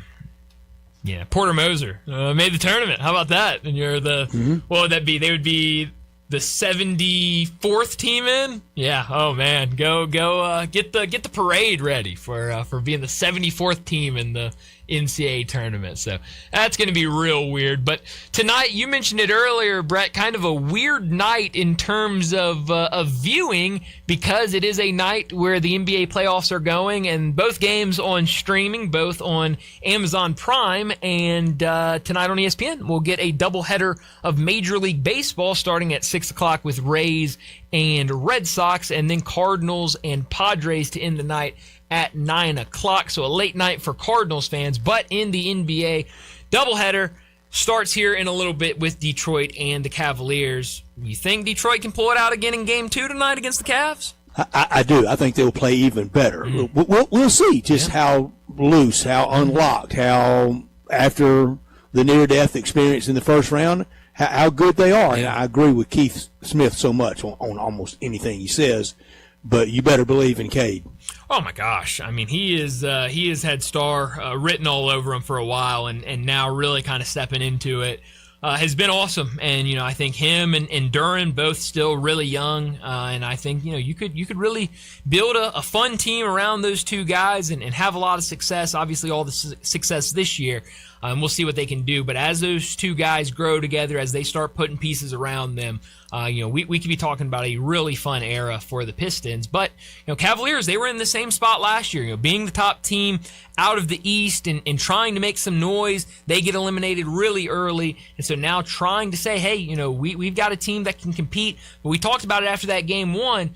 These stars for Cleveland, they've got to step up and play a lot better. James Harden has to be better. Donovan Mitchell, you need more out of him. And that front court, those two bigs down there, I mean, they have a lot of size, especially with that starting five with Jared Allen and Evan Mobley. Both those guys got to be better. I mean, that entire five, they've got to be a lot better if Cleveland wants to advance in this series. They do, but it's all just boiling down to the Oklahoma City repeat. I think they really waxed Los Angeles tonight. Yeah, I think so. And that will be interesting to see how that game plays out. We talked about it a lot. It was not a very sharp game. Probably like a C+ game for the Thunder in Game 1. But you can go back and look at that, and I know we talked about it after Game 1 of just really the poor game from Austin Reeves. How does he look tonight? You can't have 3 for 16 from the field and 0 for 5 from Austin Reeves. He needs to be that kind of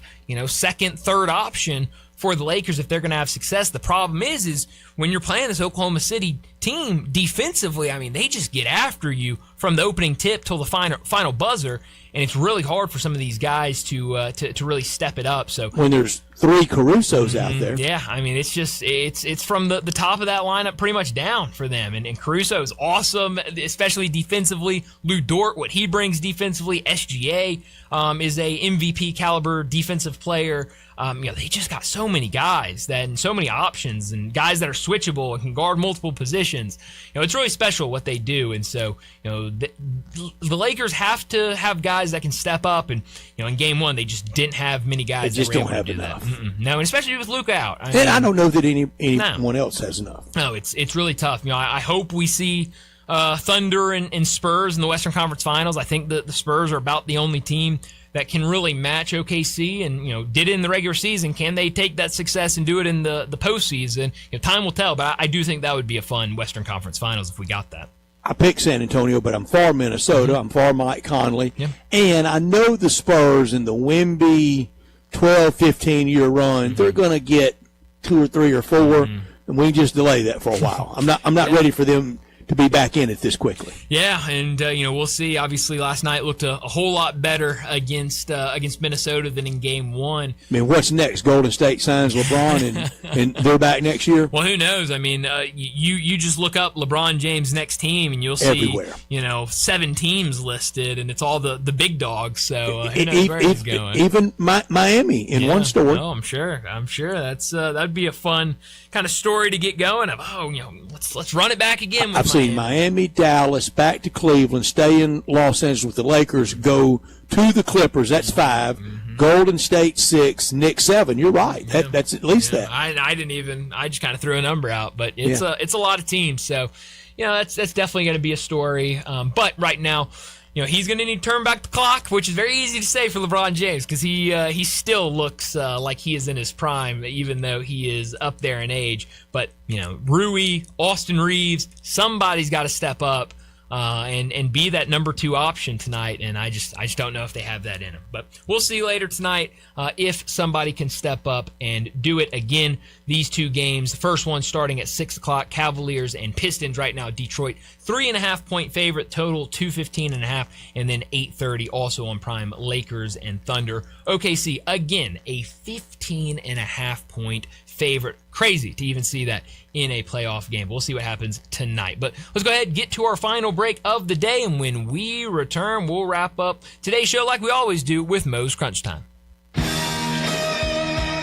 Add a little fun to your lunch break. Join Johnny Radio for Sports 56 Happy Hour from 11 to 1 every weekday on Sports 56 and 98.5 FM. At Jason's Deli, when you're dining in or picking up curbside, you can expect wholesome food and no surprises, just delicious sandwiches, crisp salads, and quick quality meals made with the freshest ingredients and no artificial trans fats, MSG, high fructose corn syrup, or artificial colors and dyes. Around here, a lot of thought goes into what we put into our food and what we take out of it, because you're not just taking a bite, you're getting a taste of who we are. New items are constantly being created to expand our menu for all tastes and special diets with vegan and gluten-free options available. Convenience and on-time delivery you can count on. It's just a click away at jasonsdeli.com, so whether you need to feed 5 people or 5,000, the team at Jason's Deli, they have the credentials and the commitment to keep you satisfied. Freshness is nearby at Jason's Deli with locations at Ridgeway in the Park Place Center, Poplar and Highland, Germantown Road in Cordova, and on Goodman Road in Olive Branch. Jason's Deli. It's wholesome food and no surprises. Listen up, Rebel fans. Your next winning drive starts at Landers Ford in Collierville. Their game plan is simple. Find you the most savings possible. Make a trade, lower your payments, or let them buy your vehicle even if you don't buy from them. That's how you keep moving the chains. Just like the Grove on game day. Fans all across the Mid-South keep coming back to the #1 Ford dealership in Greater Memphis. See them today in Collierville or online at LandersFordMemphis.com. When you own a Landers Ford, you get the support of a certified service tech with the Landers Ford Remote Service Experience Program. They pick it up, drop it off, or fix it on the spot, so you're never left watching from the sidelines. To finish the drive, the iconic Landers Easy Pass always brings more for your trade and the biggest discounts to put you in victory formation. And now, straight from the 1977 Ole Miss football team that took down #1 ranked Notre Dame, the final snap of the day from Landers Ford President Don Kitchens. If it doesn't say Landers, you paid too much. As reported on Ford's 2024 Total New Vehicle Retail Sales Report, Memphis Market. Hi, I'm Ryan Saharovich, a proud partner with NST Injury Attorneys. For over 35 years, we've been fighting for Memphis families after serious accidents when insurance companies are trying to pay as little as possible. We don't back down.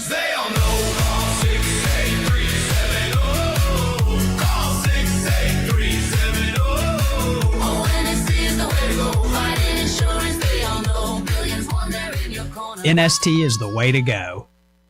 Spring Black Friday is on at the Home Depot. Save on grills and patio sets that will be sure to bring your hosting game up a notch. Fire up your feast with help from the Home Depot and save on grills. Like the Next Grill 4-burner propane gas grill was $249, now in special buy for $199. Or give everyone the best seat in the yard with the Hampton Bay Mayfield Park 4-piece conversation set for only $399. Save on grills and patio sets with low prices guaranteed during Spring Black Friday only at the Home Depot. Now through April 22nd, while supplies last. Exclusions apply. See HomeDepot.com/price match for details. Here's something you don't see every day. It's a full-on brawl at Family Leisure. Oh, yeah. There's a battle of the brands happening right now through May the 10th with 7 different manufacturers all fighting it out for your business. Listen to this opening blow. Hot tubs starting at $34.99.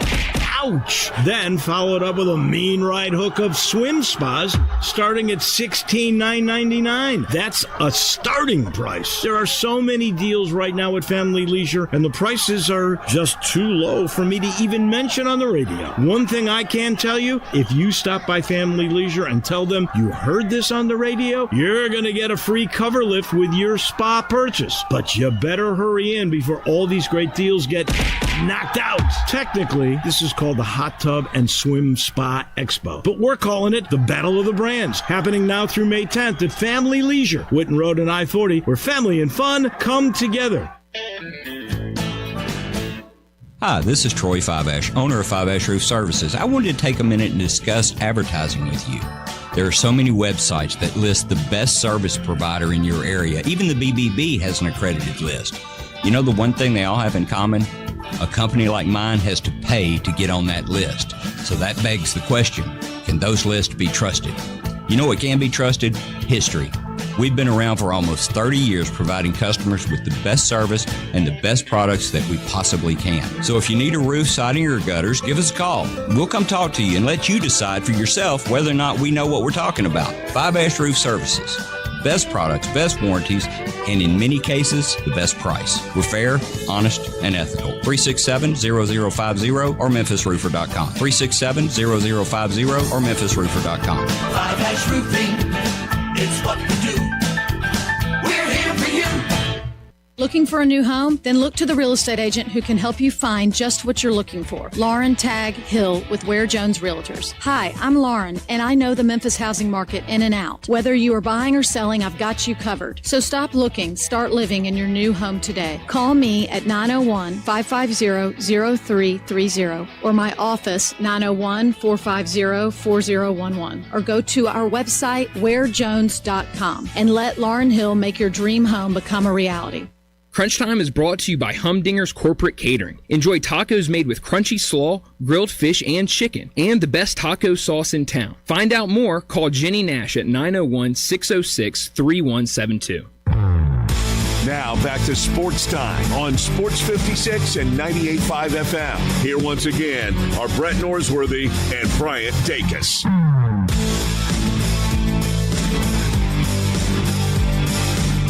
This is pretty cool, and we're just getting started.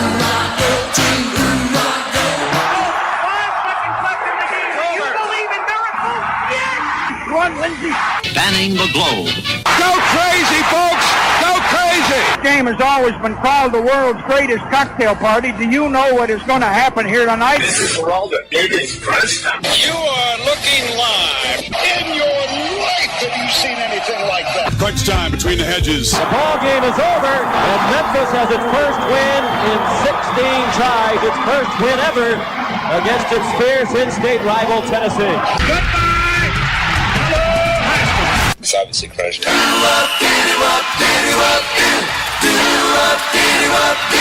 Hammer, nail, coffin, this baby is over.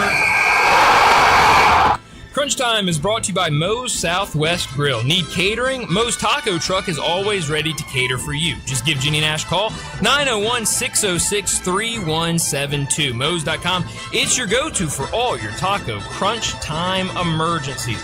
Well, what I learned today is that we've talked about it before, but Memphis is getting a new arena football team. Their season starts later this month. It's a road game, I believe, on May 30th, and then they'll have their home game on June 6th. But they've rolled out their roster. A lot of Memphis natives on the roster, but a lot of former Memphis Tigers on the roster. Greg Rubin, Permonte Hamilton, Quan Malone, the notable names that will be playing. That's a really good one. Yeah, I mean, you look at those guys. Those are some really good options. Sky Forrest, who is at Lausanne, won a state championship for them. He's on the team. A lot of other guys that are Memphis natives on this team. So, it really looks like, they are trying to go a lot of Memphians, a lot of guys that people will know and people will want to go out there and support.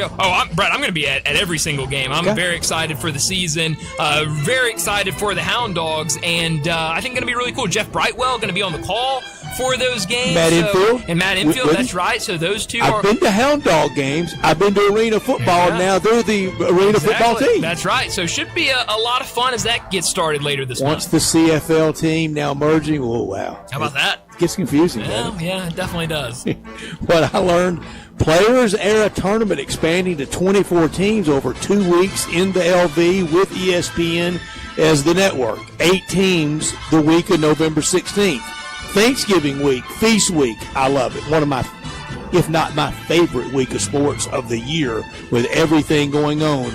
All name brand teams, no St. Leo's of Assumption, in all 37 games on ESPN. Hope all the cash is guaranteed. We had a little money trouble last year, didn't we? Yeah. No, the money can get funny sometimes. So hopefully, of course it is. So hopefully we don't have that issue this year, but definitely going to be some high-level games. You don't get free crab legs just for no good reason in Vegas. No, you don't. They seem to know what they're doing out there. So hopefully everything goes according to plan. What I could have done without these injuries across Major League Baseball, you're seeing a lot of, especially pitchers, go down with injuries. We talked Trick Scoop Snowball, who I believe underwent his surgery earlier today. You had Boyd for the Cubs that went down. Matthew Boyd, who went down. Got hurt playing with his children. That's right, which is crazy. Every NFL guy laughed at that. Yo, absolutely did. But it sounds like he could be out for about a month or so that is not good. And then Rhett Lauder, a really nice young pitcher for the Reds, also out. A handful of other guys dealing with injuries right now across Major League Baseball.